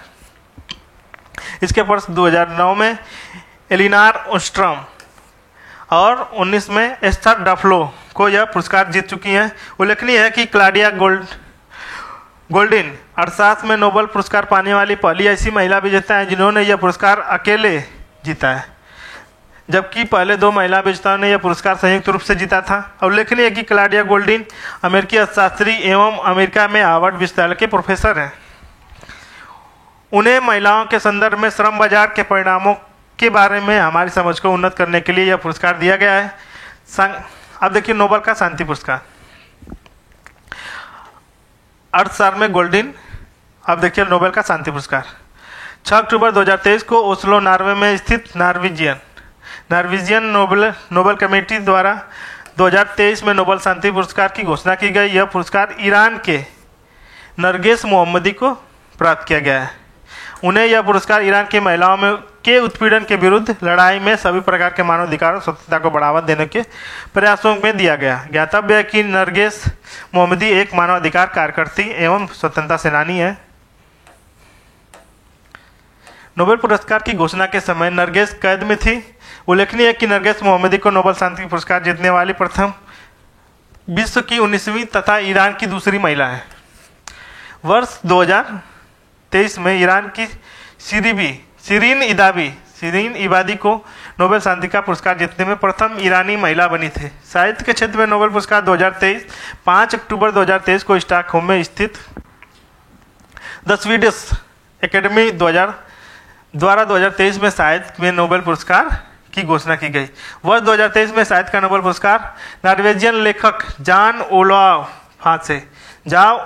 ओलाव फांसे को प्रदान किया गया। यह पुरस्कार उनके अभिनय, नाटक एवं गद्य के लिए प्रदान किया गया है, जो अनकही भावनाओं को आवाज देते हैं। रसायन विज्ञान का नोबेल पुरस्कार 2023 8 अक्टूबर 2023 को स्टॉकहोम में स्वीडन में स्थित the royal Swedish academy science के द्वारा 2023 में रसायन विज्ञान के क्षेत्र में नोबेल पुरस्कार की घोषणा की गई। यह पुरस्कार संयुक्त रूप से 3 वैज्ञानिकों को दिया गया है, जिसमें Moungi G Bawendi, Massachusetts Institute of Technology America, दूसरे हैं लुइस ई ब्रूस, ये कोलंबिया विश्वविद्यालय अमेरिका, और तीसरे हैं Alexei I Ekimov, Nanocrystals Technology Inc America. इन तीनों वैज्ञानिकों को यह पुरस्कार क्वांटम डॉट्स की खोज के संश्लेषण के लिए दिया गया है। क्वांटम डॉट्स का उपयोग वर्तमान में QLED तकनीक पर आधारित कंप्यूटर मॉनिटर तथा टेलीविजन की स्क्रीन को प्रकाशित करने में किया जाता है। इन LED का प्रयोग लैंप में भी किया जाता है। साथ ही यह रोगी के शरीर के ट्यूमर वाले ऊतक को हटाने और अपने स्वच्छ प्रकाश से चिकित्सक के मार्गदर्शन कर सकते हैं। भौतिक विज्ञान का नोबेल पुरस्कार 2023 3 अक्टूबर 2023 को स्टॉकहोम स्वीडन में स्थित रॉयल स्वीडिश एकेडमी साइंस द्वारा 2023 हेतु भौतिक विज्ञान के क्षेत्र में नोबेल की घोषणा की गई। यह पुरस्कार संयुक्त रूप से 3 वैज्ञानिकों को दिया गया। पियरे एगोस्टिन, ये अहोई स्टेट यूनिवर्सिटी अमेरिका के हैं। फेरेक काउज, ये Max Planck Institute of the Quantum Optics Germany के हैं। एलेनी एल हुलियर, ये लुंड्स विश्वविद्यालय स्वीडन के हैं। इन तीनों वैज्ञानिकों को यह पुरस्कार पदार्थ में इलेक्ट्रॉन की गतिशीलता के अध्ययन के लिए दिया गया है। के एटोसेकेंड्स प्लस को उत्पन्न करने वाली प्रयोगात्मक तरीकों की खोज के लिए प्रदान किया गया। उल्लेखनीय है कि परमाणु एवं अणुओं के इलेक्ट्रॉनों की गति को इतनी तीव्र एवं द्रुत होती है कि इन्हें एटोसेकेंड के में मापा जा सकता है। ज्ञातव्य है कि 1 एटोसेकेंड बराबर 10⁻18 सेकेंड के समतुल्य होता है, -18 के समतुल्य होता है। चिकित्सा विज्ञान का नोबेल पुरस्कार 2023 2 अक्टूबर 2023 को the Nobel assembly of Karolinska institute Sweden द्वारा वर्ष 2023 में चिकित्सा क्षेत्र में नोबेल पुरस्कार की घोषणा की गई। यह पुरस्कार संयुक्त रूप से जिन 2 वैज्ञानिकों को प्रदान किया गया है वे कैटेलिन कारिको हंगरी अमेरिका की हैं और दूसरे हैं डू विसमैन अमेरिका के। उपयुक्त दोनों वैज्ञानिकों के कोविड-19 के विरुद्ध प्रभावी mRNA वैक्सीन के विकास में महत्वपूर्ण साबित हुई थी, इसलिए इनको दिया गया। आप देखिए टाइम्स वैश्विक विश्वविद्यालय रैंकिंग 2024। टाइम्स वैश्विक विश्वविद्यालय रैंकिंग ब्रिटिश पत्रिका टाइम्स हायर एजुकेशन एक वार्षिक प्रकाशन है जो 2024 की रैंकिंग एक वैश्विक विश्वविद्यालय रैंकिंग 3.0 प्रविधि पर आधारित है। इस प्रविधि के अंतर्गत किसी स्थान के प्रदर्शन 5 क्षेत्रों में विभाजित किया गया है, जिसमें 18 प्रदर्शन संकेतकों के आधार पर मापा जाता है। 5 क्षेत्र निम्नवत है। पहला है शिक्षा, दूसरा अनुसंधान, तीसरा है अनुसंधान गुणवत्ता, चौथा है अंतर्राष्ट्रीय दृष्टिकोण और 5वां है उद्योग। अब देखिए स्मरणीय तथ्य क्या है। 27 सितंबर 2023 को टाइम्स हायर एजुकेशन के द्वारा वैश्विक विश्वविद्यालय रैंकिंग 2024 जारी की। यह रिपोर्ट का 20वां संस्करण है। वर्ष 2024 में रैंक विश्व के 108 देशों में क्षेत्रों के कुल 1904 विश्वविद्यालयों को रैंक प्रदान की गई। रैंकिंग में अमेरिका के सर्वाधिक 169 संस्थानों को शामिल किया गया है। टाइम्स वैश्विक विश्वविद्यालय रैंकिंग 2024 में ऑक्सफोर्ड विश्वविद्यालय को प्रथम स्थान प्राप्त हुआ है। अब देखिए ऑक्सफोर्ड विश्वविद्यालय इस रैंक में लगातार 8वीं बार प्रथम पर काबिज है। टाइम्स वैश्विक विश्वविद्यालय रैंकिंग 2024 में कोई भी भारतीय विश्वविद्यालय 200 विश्वविद्यालयों की सूची में स्थान प्राप्त नहीं कर सका है। सद्य रैंकिंग के अनुसार भारतीय विज्ञान संस्थान बेंगलुरु भारत का शीर्ष स्थान है। इसका रैंक समूह 201 से 250 में शामिल है। इसमें उल्लेखनीय है कि भारत के 91 संस्थानों को इस रैंकिंग में स्थान प्राप्त हुआ है। टाइम्स वैश्विक विश्वविद्यालय रैंकिंग 2023 में 5 भारत के विश्वविद्यालय 201 से 205 के बीच भारतीय विज्ञान संस्थान बेंगलुरु है। 501 से 600 के बीच अन्ना विश्वविद्यालय तमिलनाडु चेन्नई। अब देखिए 501 से 600 के बीच जामिया मिलिया इस्लामिया दिल्ली। 501 से 600 महात्मा गांधी विश्वविद्यालय केरल। 501 से 600 के बीच सुलनी यूनिवर्सिटी मजौल हिमाचल प्रदेश। अब देखिए उत्तर प्रदेश के 2 संस्थान अलीगढ़ मुस्लिम विश्वविद्यालय और बनारस हिंदू विश्वविद्यालय को रैंक 601 से 800 के मध्य शामिल है। अब देखिए मानव सूचकांक, मानव स्वतंत्रता सूचकांक। मानव स्वतंत्रता सूचकांक के तहत व्यक्ति नागरिक एवं आर्थिक स्वतंत्रता के आधार पर विश्व के मानवता की स्थिति को प्रस्तुत किया जाता है। 19 दिसंबर 2023 को वाशिंगटन डीसी में स्थित कैंटो इंस्टीट्यूट द्वारा कनाडा के फ्रेजर इंस्टीट्यूट द्वारा संयुक्त रूप से HFI 2023 को जारी किया गया। यह सूचकांक का 9वां वार्षिक संस्करण है। HFI 2023 में 2021 में उपलब्ध आंकड़ों के आधार पर 165 देशों में को शामिल किया गया। HFI 2023 के शीर्ष 3 देश हैं। नंबर 1 पे स्विट्जरलैंड, दूसरे पे न्यूजीलैंड, तीसरे पे डेनमार्क है। शीर्ष 10 दक्षिण एशियाई देश, पहले पे सिंगापुर, दूसरे पे तिमोर लेस्ते, तीसरे पे नेपाल, चौथे पे भूटान, 5वें पे थाईलैंड, मलेशिया, 6वें पे इंडोनेशिया, 7वें पे फिलीपींस, 8वें पे भारत, 9वें पे और श्रीलंका 10वें नंबर पे है। अब देखिए वैश्विक प्रतिस्पर्धा सूचकांक 2023। 7 नवंबर को इनसीड बिजनेस स्कूल द्वारा Descartes Institute for the Future Geneva तथा Humans Capital Leadership Institute Singapore के सहयोग से वैश्विक प्रतिस्पर्धा सूचकांक 2023 को जारी किया गया। यह सूचकांक का 10वां संस्करण था। GTCI 2023 में 134 देशों को शामिल किया गया है। 2023 में प्रथम 5 स्थानों पर क्रमशः स्विट्जरलैंड, सिंगापुर, संयुक्त राज्य अमेरिका, डेनमार्क और नीदरलैंड स्थित हैं, जबकि अंतिम 5 स्थानों में चाड, कांगो डेमोक्रेटिक रिपब्लिक तथा इथोपिया, मोजाम्बिक और अंगोला शामिल है। अब देखिए भारत की स्थिति 103 है। अब देखिए rule of the law index 2023। Rule of the law index world justice project द्वारा प्रकाशित किया जाता है। यह सूचकांक देशों के प्रदर्शन के मूल्यांकन 8 कारकों पर विभक्त है तथा 44 संकेतकों के आधार पर किया जाता है। इसमें स्मरणीय तथ्य देखिए क्या है। 25 अक्टूबर 2023 को वर्ल्ड जस्टिस प्रोजेक्ट द्वारा rule of the law index जारी किया गया। यह सूचकांक विश्व के 142 देशों को कानून को शासन करने का मूल्यांकन करता है। सूचकांक में शामिल 3 देश क्या है। नंबर 1 पे डेनमार्क है, दूसरे पे नॉर्वे, तीसरे पे फिनलैंड है। अब देखिए सूचकांक में वेनेजुएला 142वें स्थान पर है, जो कानून के शासन के अनुपालन के संदर्भ में सबसे खराब प्रदर्शन करने वाला देश है। सूचकांक में शामिल 6 दक्षिण एशियाई देशों में नेपाल 71वां, श्रीलंका 77वां, उसके बाद भारत है 79वें स्थान पर है। भारत 79वें क्षेत्रीय दृष्टि से और क्षेत्रीय दृष्टि से 30वें पर। अब देखिए अंतर्राष्ट्रीय सम्मेलन। अब देखिए नाटो शिखर सम्मेलन 2024। यह नाटो शिखर नॉर्थ अटलांटिक ट्रीटी ऑर्गेनाइजेशन शिखर सम्मेलन 2024 9 से 11 जुलाई 2024 के मध्य वाशिंगटन डीसी के अमेरिका में आयोजित किया गया था। यह शिखर सम्मेलन नाटो की स्थापना की 75वीं वर्षगांठ पर आयोजित किया गया था। उल्लेखनीय है कि 1949 में डीसी में ही नाटो के संस्थापक दस्तावेज पर उत्तरी अटलांटिक संधि पर हस्ताक्षर किए थे। इस शिखर सम्मेलन में स्थापन के समापन पर वाशिंगटन शिखर सम्मेलन घोषणा पत्र जारी किया गया। अगला नाटो शिखर सम्मेलन द हेग नीदरलैंड्स में 2024-26 जून 2025 के मध्य आयोजित होगा। अब देखिए 50वां G7 शिखर सम्मेलन 2024 13 से 15 जून के मध्य इटली की अध्यक्षता में अपूलिया इटली में 50वें G7 शिखर सम्मेलन 2024 का आयोजन किया गया। यह 1 जनवरी 2024 को इटली के जापान से G7 की अध्यक्षता ग्रहण की है, जबकि 2025 में कनाडा G7 की अध्यक्षता की जाएगी कनाडा के द्वारा।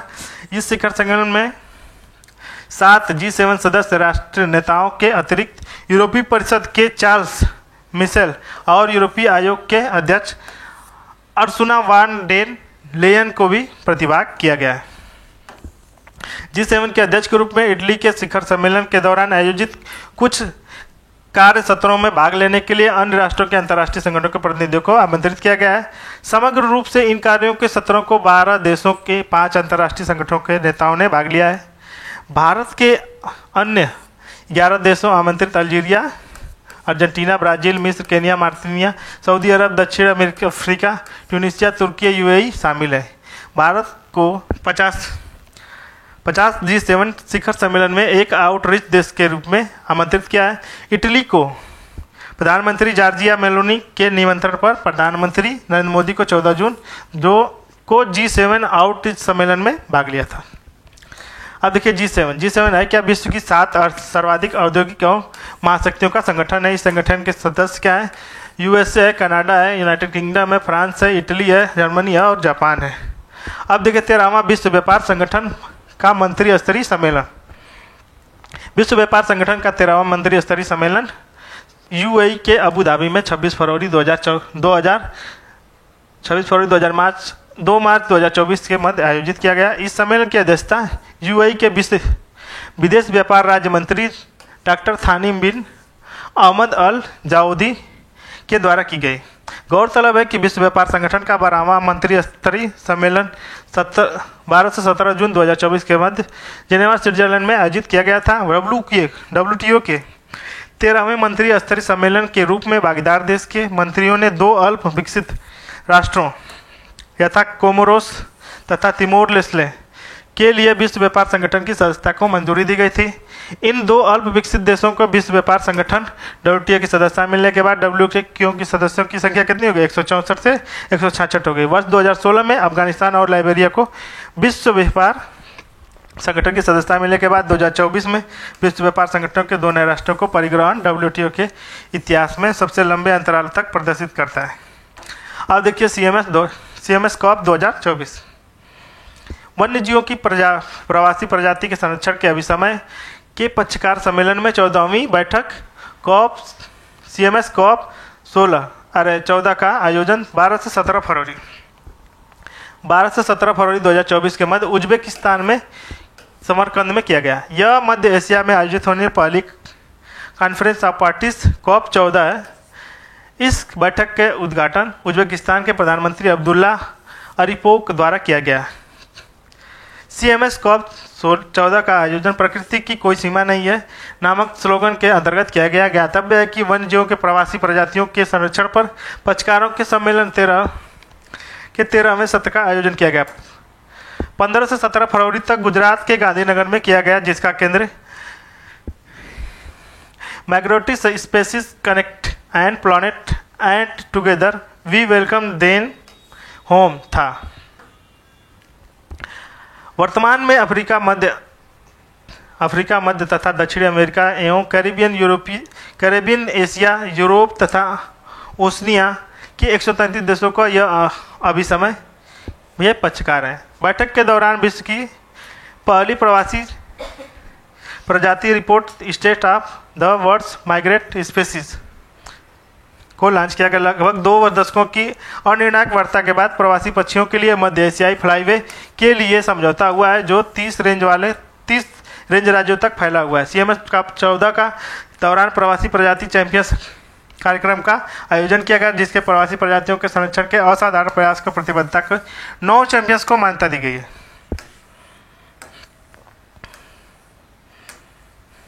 प्रवासी प्रजातियों हेतु चैंपियंस घोषित किए जाने वाले Uzbekistan, Monaco, Bharat, Germany, United kingdom, यूरोपीय आयोग, पर्यावरण एजेंसी अबू धाबी, सऊदी अरब का राष्ट्रीय वन्य जीव केंद्र तथा प्रकृति के लिए संरक्षण के लिए जर्मन संघीय एजेंसी शामिल है। प्रवासी प्रजातियों के लिए संरक्षण का अभिसमय। प्रवासी प्रजातियों के संरक्षण के लिए अभिसमय में यूएनईपी के तहत एक पर्यावरणीय संधि है जो बान कन्वेंशन के नाम से लोकप्रिय है। यह अभी समय 1979 में हस्ताक्षरित हुआ। यह वर्ष 1983 से लागू है। भारत वर्ष 1983 से CMS वन्यजीव प्रणाली प्रवासी प्रजातियों के संरक्षण के अभिसमय का एक पक्षकार है। अब देखिए 19वां नाइम शिखर सम्मेलन 19 से 20 जनवरी 2024 को कंपाला युगांडा में गुटनिरपेक्ष आंदोलन के राष्ट्राध्यक्षों के और शासनाध्यक्षों के 19वें शिखर सम्मेलन का आयोजन किया गया था। इस शिखर सम्मेलन में की अध्यक्षता युगांडा के राष्ट्रपति योवरी कगुटा मुसेवेनी द्वारा की गई थी। इस शिखर सम्मेलन का केंद्रीय विषय साझा वैश्विक समृद्धि के लिए सहयोग में बढ़ावा देना। ज्ञातव्य है कि युगांडा वर्ष 2024 से 27 के गुटनिरपेक्ष का अध्यक्ष है। केंद्रीय विदेश मंत्री एस जयशंकर ने 19वें नाइम शिखर सम्मेलन के भारतीय प्रतिनिधिमंडल का नेतृत्व किया था। ज्ञातव्य है कि भारत नाइम के संस्थापक सदस्यों में से एक है। वर्तमान में नाइम के सदस्यों की संख्या 121 है। गुटनिरपेक्ष आंदोलन नॉन अलायंस मिशन मूवमेंट की स्थापना 18 से 24 अप्रैल 1955 के मध्य आयोजित की गई थी। यह प्रथम बृहत स्तरीय एशियाई अफ्रीकी और एफ्रो एशियन कॉन्फ्रेंस में सहमत सिद्धांतों पर आधारित है। यह कॉन्फ्रेंस बांडुंग कॉन्फ्रेंस के नाम से लोकप्रिय है। उल्लेखनीय है कि यह कॉन्फ्रेंस का आयोजन बांडुरंग इंडोनेशिया में किया गया था।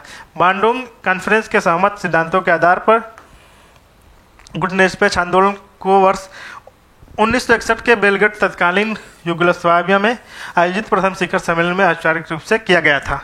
इस प्रथम शिखर सम्मेलन में भारत सहित 25 देश शामिल हुए थे। अब देखिए कॉप्स 28 संयुक्त राज्य जलवायु परिवर्तन शिखर सम्मेलन 2023 30 नवंबर से 12 दिसंबर 2023 के मध्य दुबई UAE के संयुक्त राष्ट्र जलवायु परिवर्तन शिखर सम्मेलन का आयोजन किया गया था। आधिकारिक रूप से यह UNFCCC का पक्षकार सम्मेलन था। यह 28वां क्या था सत्र था। सुल्तान अहमद अल जाबेर को दुबई में आयोजित COP 28 का अध्यक्षता सौंपी गई थी। COP 28 का ऐतिहासिक रहा क्योंकि इस सम्मेलन में पेरिस समझौते के तहत जलवायु परिवर्तन से संबोधित करने के लिए वैश्विक प्रयासों को प्रथम वैश्विक स्टॉक टेक के पर सहमति बनी है। वैश्विक स्टॉक टेक ऐसी प्रक्रिया है जो देशों के हितधारकों को पेरिस जलवायु समझौते के लक्ष्यों को प्राप्त करने की दिशा में उनके सामूहिक प्रगति के आकलन को सक्षम बनाता है। वैश्विक ग्रीन हाउस उत्सर्जन में 2019 के स्तरों की तुलना में 2030 तक 43% की कटौती करनी होगी तथा वैश्विक तापमान में 1.5 डिग्री तक सीमित किया जा सके। वर्ष 2030 तक नवीकरणीय ऊर्जा वैश्विक और स्थापित क्षमता को तिगुना करने के योगदान हेतु सभी देशों को सर्वसम्मत से आह्वान किया गया है। वर्ष 2030 तक विश्व की स्थापित नवीकरणीय ऊर्जा के उत्पादन के लिए न्यूनतम 11,000 गीगावाट तक पहुंचाने का लक्ष्य निर्धारित किया है। वर्ष 2030 तक प्रत्येक वर्ष ऊर्जा दक्षता के वैश्विक औसत वार्षिक दर को 2% से दोगुना कर 4% से अधिक दर करने का आह्वान किया है। COP 28 के दौरान आयोजित वैश्विक शिखर जलवायु कार्रवाई शिखर सम्मेलन में प्रधानमंत्री नरेंद्र मोदी ने हिस्सा लिया। यह सम्मेलन 1 से 2 दिसंबर 2023 को आयोजित किया गया था। भारत द्वारा वर्ष 2028 में आयोजित होने वाले COP 33 की मेजबानी की पेशकश की गई है। यह UNFCCC के हस्ताक्षरकर्ताओं में से पेशकश की स्वीकृति से प्राप्त हो जाती है। यह वर्ष 2002 के बाद दूसरा COP होगा जिसका आयोजन भारत में किया जाएगा। COP 28 के दौरान प्रधानमंत्री नरेंद्र मोदी को ग्रीन क्रेडिट पहल का शुभारंभ किया। यह पर्यावरण के लिए जीवन शैली के अभियान के तहत भारत सरकार की एक पहल है। यूनिसेफ फॉर जनरेशन अनलिमिटेड द्वारा भारत के पर्यावरण और जलवायु परिवर्तन के सहयोग से 8 दिसंबर 2023 को दुबई में COP 28 के दौरान ग्रीन राइजिंग पहल का शुभारंभ किया गया। इस पहल का उद्देश्य विश्व भर में युवाओं को विभिन्न हरित पहलों की भागीदारी करने और अपने आप को जलवायु के परिवर्तन के अनुकूल डालने का प्रोत्साहित किया। ग्लोबल रिवर सिटीज इंडायंस को जल शक्ति मंत्रालय, भारत सरकार द्वारा स्वच्छ भारत राष्ट्रीय स्वच्छ गंगा मिशन के नेतृत्व में COP 28 के दौरान लॉन्च किया गया। ग्लोबल रिवर सिटी अलायंस अस्थायी शहरी नदी प्रबंधन संरक्षण तथा सतत जल प्रबंधन की दिशा में एक महत्वपूर्ण वैश्विक पहल है। इस अलायंस में 11 देशों में से 275 से अधिक नदी शहर भागीदार हैं। भारत सहित 11 देश, भारत, मिस्र, Netherland, Denmark, Ghana, Australia, Bhutan, Cambodia, Japan, Hungary तथा यूएसए इसके शामिल है। 16 दिसंबर 2023 को यूएई द्वारा COP28 में विश्व के सबसे बड़े एकल साइट्स ऊर्जा संयंत्र Al Dhafra solar photovoltaic independent power project का उद्घाटन किया गया। इस संयंत्र की क्षमता 2 गीगावाट है। COP29 में इसका आयोजन 2024 के अजरबैजान में किया जाएगा। यह COP30 का आयोजन नवंबर 2025 ब्राजील में प्रस्तावित है। GPAI शिखर सम्मेलन 2023 12 से 14 दिसंबर 2023 के मध्य भारत मंडपम नई दिल्ली में GPAI शिखर सम्मेलन 2023 का आयोजन किया गया। ज्ञातव्य है कि 2023 से 24 की अवधि के लिए GPAI का अध्यक्ष रहा है। इस शिखर सम्मेलन के दौरान GPAI की नई दिल्ली घोषणा पत्र अंगीकृत किया गया। GPAI परिषद का एक मंत्रिपरिषद निकाय है जिससे सभी सदस्य शामिल होते हैं। कृत्रिम बुद्धिमत्ता पर वैश्विक साझेदारी GPAI कृत्रिम बुद्धिमत्ता पर वैश्विक साझेदारी global partnership of artificial intelligence. यह एक अंतर्राष्ट्रीय बहुहितधारक पहल है। यह सदस्य राष्ट्रों के मध्य कृत्रिम बुद्धिमत्ता के क्षेत्र में सहयोग को बढ़ावा देने के लिए वैश्विक साझेदारी है। GPAI के आधिकारिक तौर पर 15 जून 2020 को लॉन्च किया गया था।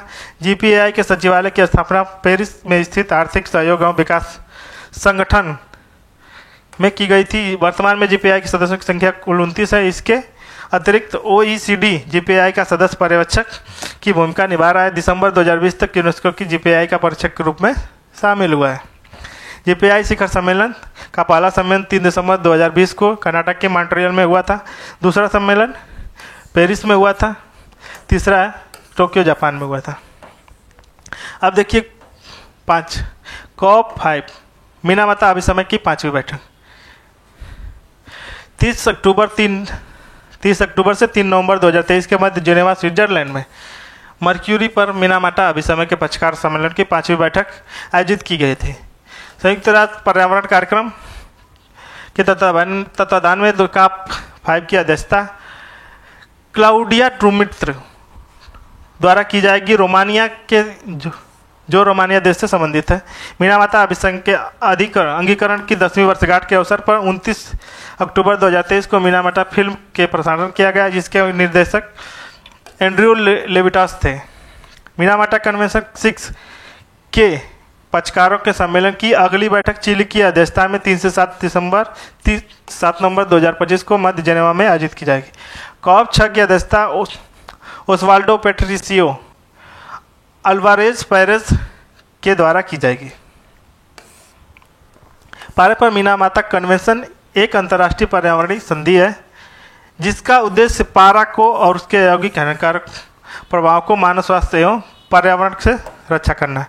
इस संधि को वर्ष 2013 में अपनाया गया था। 16 अगस्त 2017 को लागू हुई। भारत मिनामाता अभिसमय का एक पक्षकार है। भारत ने वर्ष 2018 में मिनामाता अभिसमय का अनुसमर्थन किया था। और देखिए मिनामाता रोग मनुष्यों में मिनामाता रोग पहली बार वर्ष 1956 में जापान में देखा गया। यह एक न्यूरोलॉजिक सिंड्रोम है जो गंभीर पारा विषाक्तता के कारण होता है। मिनामाता रोग मेथिल मरकरी के कारण मुख्यतः केंद्रीय तंत्रिकाओं को प्रभावित करता है। प्रथम वैश्विक AI शिखर सम्मेलन 1 से 2 नवंबर 2023 को यूके के ब्लेचेल पार्क में वैश्विक कृत्रिम बुद्धिमत्ता सुरक्षा शिखर सम्मेलन के प्रथम संस्करण का आयोजन किया गया। यह शिखर सम्मेलन में भारत सहित विश्व भर के 28 देशों यूरोपीय संघ ने हिस्सा लिया है। शिखर सम्मेलन में शामिल 28 देशों ने इस शिखर सम्मेलन में पेरिस घोषणा पर हस्ताक्षर किया। यह ऐतिहासिक AI सिस्टम पर फ्रंटियर AI के रूप में जाना जाता है। संभावित जोखिमों और लाभों को संबोधित करने के लिए एक सामूहिक समझ और समन्वित दृष्टिकोण को बनाने में प्रयास करता है। बेंचले घोषणा फ्रंटियर AI जोखिम को निपटने के लिए पहला वैश्विक समझौता है। विश्व के AI प्रयोक्ताओं के बीच उच्च स्तरीय राजनीतिक सहमति और प्रतिबद्धता को दर्शाता है। इस शिखर सम्मेलन के दौरान 2 नवंबर 2023 को यूक्रेन में विश्व के प्रथम AI सुरक्षा संस्थान को लॉन्च किया गया। यह संस्थान एआई के उभरते हुए प्रकारों को सुरक्षा का परीक्षण करेगा। ज्ञातव्य है कि वेलेस्ले पार्क यहीं से ऐतिहासिक स्थल है जहां से एलन ट्यूरिंग सहित अन्य वैज्ञानिक 3 विश्व युद्ध के दौरान जर्मनी और नाजियों के एनिग्मा कोड को क्रैक किया जाएगा। कोलोसस जिसे विश्व का पहला इलेक्ट्रॉनिक प्रोग्राम योग्य कंप्यूटर माना जाता है के उपयोग यूके के बकिंगम शायर स्थित वेलेस्ले पार्क में द्वितीय विश्व युद्ध के दौरान हिटलर एवं उसके अन्य जनरलों के बीच लॉरेंज कूटनीतिक संदेश को पढ़ने में किया गया था। इस शिखर सम्मेलन में भारत की ओर से इलेक्ट्रॉनिक और सूचना प्रौद्योगिकी मंत्रालय तत्कालीन राज्य मंत्री राजीव चंद्रशेखर ने हिस्सा लिया था। भारत में इस शिखर सम्मेलन को शामिल होने के राष्ट्राध्यक्षों को भारत में आयोजित आर्टिफिशियल इंटेलिजेंस पर वैश्विक साझेदारी शिखर सम्मेलन पर आमंत्रित किया था। ज्ञातव्य है कि भारत से 14 दिसंबर 2023 के मध्य GPAI शिखर सम्मेलन का आयोजन किया गया था। आर्टिफिशियल इंटेलिजेंस सुरक्षा शिखर सम्मेलन को अगले संस्करण की मेजबानी फ्रांस को सौंपी गई है। अब देखिए 3 बेसिन समिट ब्राज़ील समिट। अफ्रीकी देश कांगो गणराज्य की राजधानी ब्राज़ील में 26 से 28 अक्टूबर के मध्य 3 बेसिन शिखर सम्मेलन के दूसरे संस्करण का आयोजन किया गया। गौरतलब है कि 3 बेसिन शिखर सम्मेलन का प्रथम संस्करण आयोजन 2011 के कांगो पर गणराज्य की राजधानी ब्राज़ील में ही किया गया था। यह एक अस्थायी भविष्य के सामूहिक प्रतिबद्धता के केंद्रीय विषय पर आधारित एक शिखर सम्मेलन की अध्यक्षता में कांगो गणराज्य के राष्ट्रपति डेनिस ससो नगेसो द्वारा की गई थी। संयुक्त राष्ट्र एवं अफ्रीकी संघ के तत्वाधान में आयोजित इस शिखर सम्मेलन के विश्व के विभिन्न राष्ट्रों के संस्थानों को प्रतिनिधि शामिल हुए थे। भारत की ओर से इस शिखर सम्मेलन में भारत के तत्कालीन विदेश मंत्री एवं वी मुरलीधरन हिस्सा थे। 3 बेसिन यह क्या? कर्क रेखा एवं मकर रेखा के बीच अवस्थित Amazon basin, Congo basin, Borneo, Mekong, दक्षिण पूर्व एशिया बेसिन 3 बेसिन के रूप में शामिल किया जाता है। इन 3 बेसिनों के अंतर्गत विश्व का 80% उष्णकटिबंधीय क्षेत्र शामिल है। साथ ही विश्व के 2/3 विविधता इन्हीं 3 बेसिनों के अंतर्गत पाई जाती है। अब देखिए G77 शिखर सम्मेलन 15 से 16 सितंबर 2023 को G77 चीन के 2 दिवसीय शिखर सम्मेलन हवाना क्यूबा में आयोजित किया गया था। इस सम्मेलन की अध्यक्षता क्यूबा के राष्ट्रपति मिगुअल डियाज कैनल द्वारा की गई थी। इस शिखर सम्मेलन का केंद्रीय विषय था वर्तमान विकास चुनौतियों और विज्ञान प्रौद्योगिकी और नवाचार भूमिका को सुनिश्चित कर। इस शिखर सम्मेलन के समापन पर हवाना घोषणा पत्र को अंगीकृत किया गया था। G77 प्लस चीन शिखर सम्मेलन में संयुक्त राष्ट्र महासचिव एंटोनियो गुटेरेस सहित कई देशों के राष्ट्राध्यक्षों ने भी भाग लिया। उल्लेखनीय है कि 2000 वर्ष 1964 में G77 के गठन के पश्चात भारत पहली बार इसकी अध्यक्षता की थी। ज्ञातव्य है कि 21 से 22 जनवरी 2024 को G77 के सदस्यों के देशों में चीन के शासनाध्यक्षों और राष्ट्राध्यक्षों का तीसरा दक्षिण शिखर सम्मेलन कंपाला युगांडा में आयोजित हुआ था। अब देखिए G77 ग्रुप ऑफ 77 की स्थापना 15 जून 1964 को 77 विकासशील देशों के द्वारा की गई थी। ज्ञातव्य है कि G77 संयुक्त राष्ट्र में विकासशील देशों की सबसे बड़ा अंतर सरकारी संगठन है। भारत G77 का सदस्यों में है। अब देखिए 18वां G20 शिखर सम्मेलन 2023 9 से 10 सितंबर को 2023 को भारत मंडपम प्रगति मैदान नई दिल्ली में स्थित 18वें G20 शिखर सम्मेलन का आयोजन संपन्न हुआ। यह भारत में आयोजित किया गया प्रथम G20 शिखर सम्मेलन था। G20 की अध्यक्षता भारत के 60 शहरों में लगभग 200 बैठकें आयोजित की गई, जिसमें 1 लाख से अधिक प्रतिनिधियों ने भाग लिया। उत्तर प्रदेश के लखनऊ, वाराणसी, आगरा, ग्रेटर नोएडा इंपॉर्टेंस है। G20 की संबंधित बैठकों का आयोजन किया गया। G20 शिखर सम्मेलन 2023 के संबंधित आयोजनों हेतु भारत के अमिताभ कांत G20 शेरपा और हर्षवर्धन श्रृंगला को मुख्य समन्वय यानी चीफ कोऑर्डिनेटर नियुक्त किया गया था। भारत ने G20 की अध्यक्षता के दौरान अतिथि देशों के रूप में बांग्लादेश, मिस्र, Mauritius, Netherland, Nigeria, Oman, Singapore तथा UAE, स्पेन तथा UAE को आमंत्रित किया था। 18वें G20 शिखर सम्मेलन के प्रमुख परिणाम के रूप में देशों द्वारा सर्वसम्मति से G20 नई दिल्ली लीडर्स घोषणा पत्र को अंगीकृत किया गया। अमेरिकी संघ G20 का अस्थायी सदस्य। 18वें G20 शिखर सम्मेलन के दौरान 9 सितंबर 2023 को अफ्रीकी संघ G20 समूह का अस्थायी सदस्य बन गया है। यूरोपीय संघ के बाद G20 में शामिल होने वाला दूसरा क्षेत्रीय गुट है। वर्ष 1999 G20 की स्थापना के बाद यह पहला अवसर है कि जब इस समूह के सदस्यता का विस्तार किया गया है। वैश्विक जैव ईंधन गठबंधन का शुभारंभ। 18वें G20 शिखर सम्मेलन 2023 को 9 सितंबर 2023 को प्रधानमंत्री नरेंद्र मोदी ने सिंगापुर में Bangladesh, Italy, Brazil, Argentina, Mauritius तथा यूएई के नेताओं के साथ मिलकर वैश्विक जैव ईंधन गठबंधन का शुभारंभ किया। वैश्विक जैव गठबंधन G20 के अध्यक्ष के रूप में भारत की यह पहल है। इस गठबंधन का लक्ष्य है जैव ईंधन के वैश्विक विकास को तेजी लाना। यह गठबंधन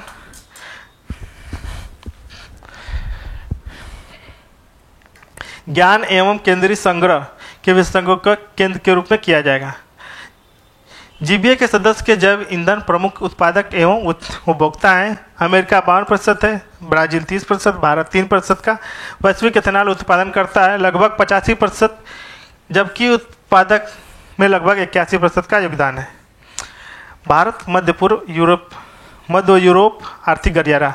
9 सितंबर 2023 को G20 शिखर सम्मेलन के दौरान भारत, अमेरिका, सऊदी अरब, यूएई, फ्रांस, जर्मनी तथा इटली, यूरोपीय संघ तथा के नेताओं के मध्य भारत मध्य पूर्व यूरोप आर्थिक गलियारे की स्थापना हेतु एक समझौता ज्ञापन हस्ताक्षरित हुआ। उल्लेखनीय है कि IMEC को चीन के बेल्ट एंड रोड इनिशिएटिव के प्रत्युत्तर में देखा जा रहा है। IMEC एशिया, अरब की खाड़ी एवं यूरोप के मध्य विस्तारित कनेक्टिविटी और आर्थिक एकीकरण के माध्यम से आर्थिक विकास को प्रोत्साहित करेगा। इससे भारत, यूएई, सऊदी अरब, जॉर्डन, इजराइल एवं यूरोप के मध्य वस्तुओं और सेवाओं का पारगमन सुनिश्चित होगा। 18वें G20 शिखर सम्मेलन के समापन के अवसर पर प्रधानमंत्री नरेंद्र मोदी ने ब्राजील के राष्ट्रपति लुइस इनासियो लुइस डी सिल्वा के अध्यक्षता में गेवल को सौंप दिया है। 19वां G20 शिखर सम्मेलन 2024 रियो डी जेनेरियो ब्राजील में आयोजित होगा। भारत की G20 अध्यक्षता। भारत 1 दिसंबर 2022 से 30 नवंबर 2023 तक अध्यक्ष था। भारत की G20 की अध्यक्षता वसुधैव कुटुंबकम, एक पृथ्वी, एक कुटुंब, एक भविष्य, one earth, one family, one future के केंद्रीय विषय की थीम पर आधारित था। यह विषय महाउपनिषद के प्राचीन संस्कृत पाठ से लिया गया है। भारत की अध्यक्षता G20 शिखर का लोगो भारत के राष्ट्रध्वज के जीवंत रंगों केसरिया, सफ़ेद और हरा नीला से प्रेरित था। इन लोगों में भारत के राष्ट्रीय पुष्प कमल के साथ पृथ्वी को दर्शाया गया, जो इन चुनौतियों के बीच विकास को प्रदर्शित करता है। पृथ्वी जीवन के प्रति भारत के पर्यावरण अनुकूल दृष्टिकोण को दर्शाती है, जिसका प्रकृति के साथ पूरे सामंजस्य है। कमल की 7 पंखुड़ियों के साथ 7 महाद्वीप एवं 7 हार्मोनिक संगीतों के स्वर को प्रतिनिधित्व करती है। G20 लोगों के नीचे देवनागरी लिपि में भारत लिखा हुआ है। अब देखिए डी अंतर्राष्ट्रीय निर्वाचन।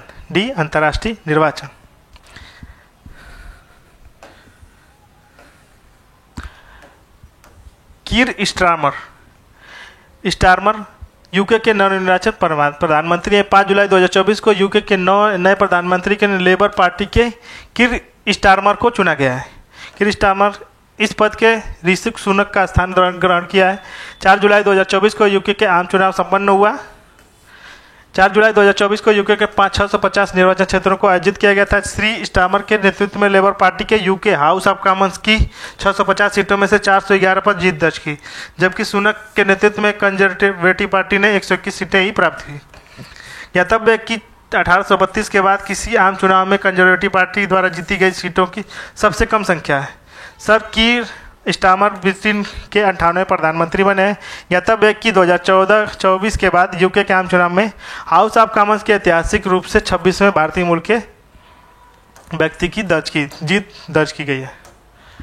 अब देखिए मसूद पेजेस्कियन ईरान के नवनिर्वाचित राष्ट्रपति हैं। 5 जुलाई 2024 को ईरान के राष्ट्रपति पद हेतु द्वितीय चरण के चुनाव में सुधारवादी और उदारवादी नेता मसूद पेजेस्कियन को नए राष्ट्रपति के रूप में निर्वाचित किया। 6 जुलाई 2024 को ईरानी गृह मंत्रालय द्वारा मसूद पेजेस्कियन को विजेता घोषित किया गया। श्री पेजेस्कियन ईरान के 9वें राष्ट्रपति के रूप में निर्वाचित हुए। 30 जुलाई 2024 को ईरान के राष्ट्रपति के रूप में शपथ ली। ज्ञातव्य है कि 19 मई 2024 को हेलीकॉप्टर दुर्घटना में ईरान के राष्ट्रपति इब्राहिम रईसी और विदेश मंत्री हुसैन अमीर अब्दुल्लाहिन की दुखद मृत्यु के उपरांत ईरान के राष्ट्रपति चुनाव आवश्यक हो गया था। ईरान के राष्ट्रपति के कार्यकाल के 4 वर्ष का होता है। यह पुनर्निर्वाचन भी किया जा सकता है। अब देखिए, जुडिथ सुमिनोवा तुलुका कांगो लोकतांत्रिक गणराज्य की प्रथम महिला प्रधानमंत्री बनी है। 12 जून 2024 को जुडिथ सुमिनोवा तुलुका ने डेमोक्रेटिक रिपब्लिक ऑफ कांगो के प्रधानमंत्री के रूप में पदभार ग्रहण किया है। उल्लेखनीय है कि Judith Suminwa Tuluka Democratic Republic of Congo की प्रथम महिला प्रधानमंत्री है। ज्ञातव्य है कि इन्होंने इस पद पर जीन मिशेल साम लुकांडे का स्थान ग्रहण किया है। ज्ञातव्य है कि जुडिथ सुमिनोवा तुलुका इसके पूर्व देश के योजना मंत्री भी के रूप में कार्यरत थी। ज्ञातव्य है कि जुडिथ सुमिनोवा तुलुका ने इस देश की बढ़ती हिंसा के समय प्रधानमंत्री का पद ग्रहण किया था। अब देखिए, इंडोनेशिया के नवनिर्वाचित राष्ट्रपति 14 फरवरी 2024 को इंडोनेशिया के आम चुनाव संपन्न हुए, जिसमें प्रांतों के प्रबोवा सुबियांतो देश के नए राष्ट्रपति के रूप में निर्वाचित हुए। ज्ञातव्य है कि श्री प्रबोवा वर्तमान में इंडोनेशिया के रक्षा मंत्री हैं। फिनलैंड के राष्ट्रपति चुनाव 2024 में फिनलैंड के राष्ट्रपति चुनाव में 2 चरणों में 2024 11 फरवरी 2024 को 28 जनवरी से 11 फरवरी 2024 तक संपन्न हुआ। इस चुनाव में अलेक्जेंडर स्टब देश के नए राष्ट्रपति के रूप में नवनिर्वाचित हुए। उल्लेखनीय है कि इसके पूर्व वर्ष 2014 से 15 में फिनलैंड के प्रधानमंत्री भी रह चुके हैं। पोलैंड के नए प्रधानमंत्री 15 अक्टूबर 2023 को पोलैंड के संसदीय चुनाव संपन्न हुए। इस चुनाव में पोलैंड की संसद के निम्न सदन के सिविक कोएलिशन के नामक एक बहुदलीय संगठन को बहुमत प्राप्त हुआ। संसद के उच्च सदन में इस गठबंधन के बहुमत प्राप्त हुआ। पोलैंड के 8 वर्षों के सत्तारूढ़ ला एंड जस्टिस पार्टी के नेतृत्व में गठबंधन वाले इन चुनाव को पराजय का सामना करना पड़ा। 13 दिसंबर 2023 को डोनाल्ड टस्क ने पोलैंड के नए प्रधानमंत्री की शपथ ली है। इसके पूर्व श्री टस्क 2007 में से 2014 के बीच इस पद पर रह चुके हैं। साथ ही वे 2014 से 2019 के मध्य यूरोपीय काउंसिल के भी सदस्य रह चुके हैं। अब देखिए, क्रिस्टोफर मार्क लक्सन न्यूजीलैंड के प्रधानमंत्री हैं। 27 नवंबर 2023 को क्रिस्टोफर मार्क लक्सन न्यूजीलैंड के नए प्रधानमंत्री के रूप में अपना पद ग्रहण किया है। उल्लेखनीय क्रिस्टोफर लक्सन न्यूजीलैंड के 42वें प्रधानमंत्री चुने गए।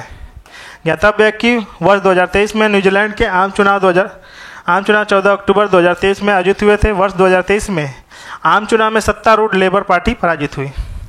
वर्ष 2023 में न्यूजीलैंड में संपन्न आम चुनाव में 6 हफ्ते पश्चात national party HT New Zealand party और न्यूजीलैंड फर्स्ट पार्टी के मध्य 24 नवंबर 2023 को एक नई गठबंधन सरकार हेतु समझौता हेतु हस्ताक्षरित हुए। पार्टियों के गठबंधन द्वारा सरकार का गठन किया गया है। समझौते के अनुसार न्यूजीलैंड फर्स्ट पार्टी के नेता विस्टन पीटर्स 3 वर्षीय सदस्य कार्यकाल के लिए प्रथम भाग में न्यूजीलैंड के उप प्रधानमंत्री के रूप में कार्य करेंगे, जबकि एचटी न्यूजीलैंड पार्टी के नेता डेविड सिमोर कार्यकाल के द्वितीय भाग न्यूजीलैंड के उप प्रधानमंत्री बने रहेंगे। डेनियल नोबोआ इक्वाडोर के नए नए राष्ट्रपति 23 नवंबर 2023 को डेनियल नोबोआ इक्वाडोर के नए राष्ट्रपति के रूप में अपना पद धारण किया है। नोबोआ इक्वाडोर के 48वें राष्ट्रपति के रूप में निर्वाचित हुए। उल्लेखनीय कि वोरोनोवा अबाद रोजस राजनीतिक व्यवसायी महिला ने इक्वाडोर की उपराष्ट्रपति के रूप में शपथ ग्रहण किया है। डेनियल नोबोआ इक्वाडोर की सबसे युवा नवनिर्वाचित राष्ट्रपति हैं। साथ ही ये इक्वाडोर के इतिहास में जुआन लोस फ्लोरेंस के बाद सबसे युवा राष्ट्रपति हैं। अब देखिए, अंतर्राष्ट्रीय आपदाएं। सुपर टाइफून यागी फिलीपींस में 2024 में वर्ष 2024 से पश्चिमी उत्तर प्रशांत क्षेत्र में उष्णकटिबंधीय चक्रवात था। यह श्रेणी 4 का टाइफून था, जिसमें अनुमानित वायु गति 240 किलोमीटर प्रति घंटा दर्ज की गई।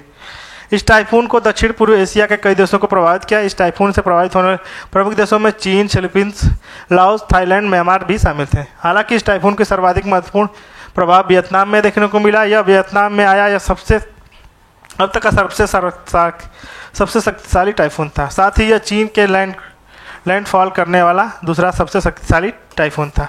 फिलीपींस के पूर्व इस निम्न दाब के क्षेत्र में उत्पन्न होने वाले टाइफून की सूचना सर्वप्रथम जापान मौसम विज्ञान 30 अगस्त 2024 को दी थी। 6 दिसंबर 24 को इस टाइफून ने चीन में 7 सितंबर 2024 को वियतनाम के लैंडफॉल किया था। अब देखिए, ज्ञातव्य है कि जापानी भाषा में यागी का अर्थ बकरी या मकर राशि होता है। 15 सितंबर 2024 को भारत में टाइफून यागी से प्रभावित देशों को मानवीय सहायता प्रदान करने हेतु ऑपरेशन सद्भाव को लॉन्च किया गया। ऑपरेशन सद्भाव, इस ऑपरेशन के साथ भारत ने $1 मिलियन मूल्य की मानवीय सहायता प्रदान वियतनाम को की गई। गंभीर चक्रवाती तूफान रेमल चक्रवाती तूफान 22 मई 2024 को बंगाल की खाड़ी में एक निम्न दबाव वाले क्षेत्र में उत्पन्न हुआ था।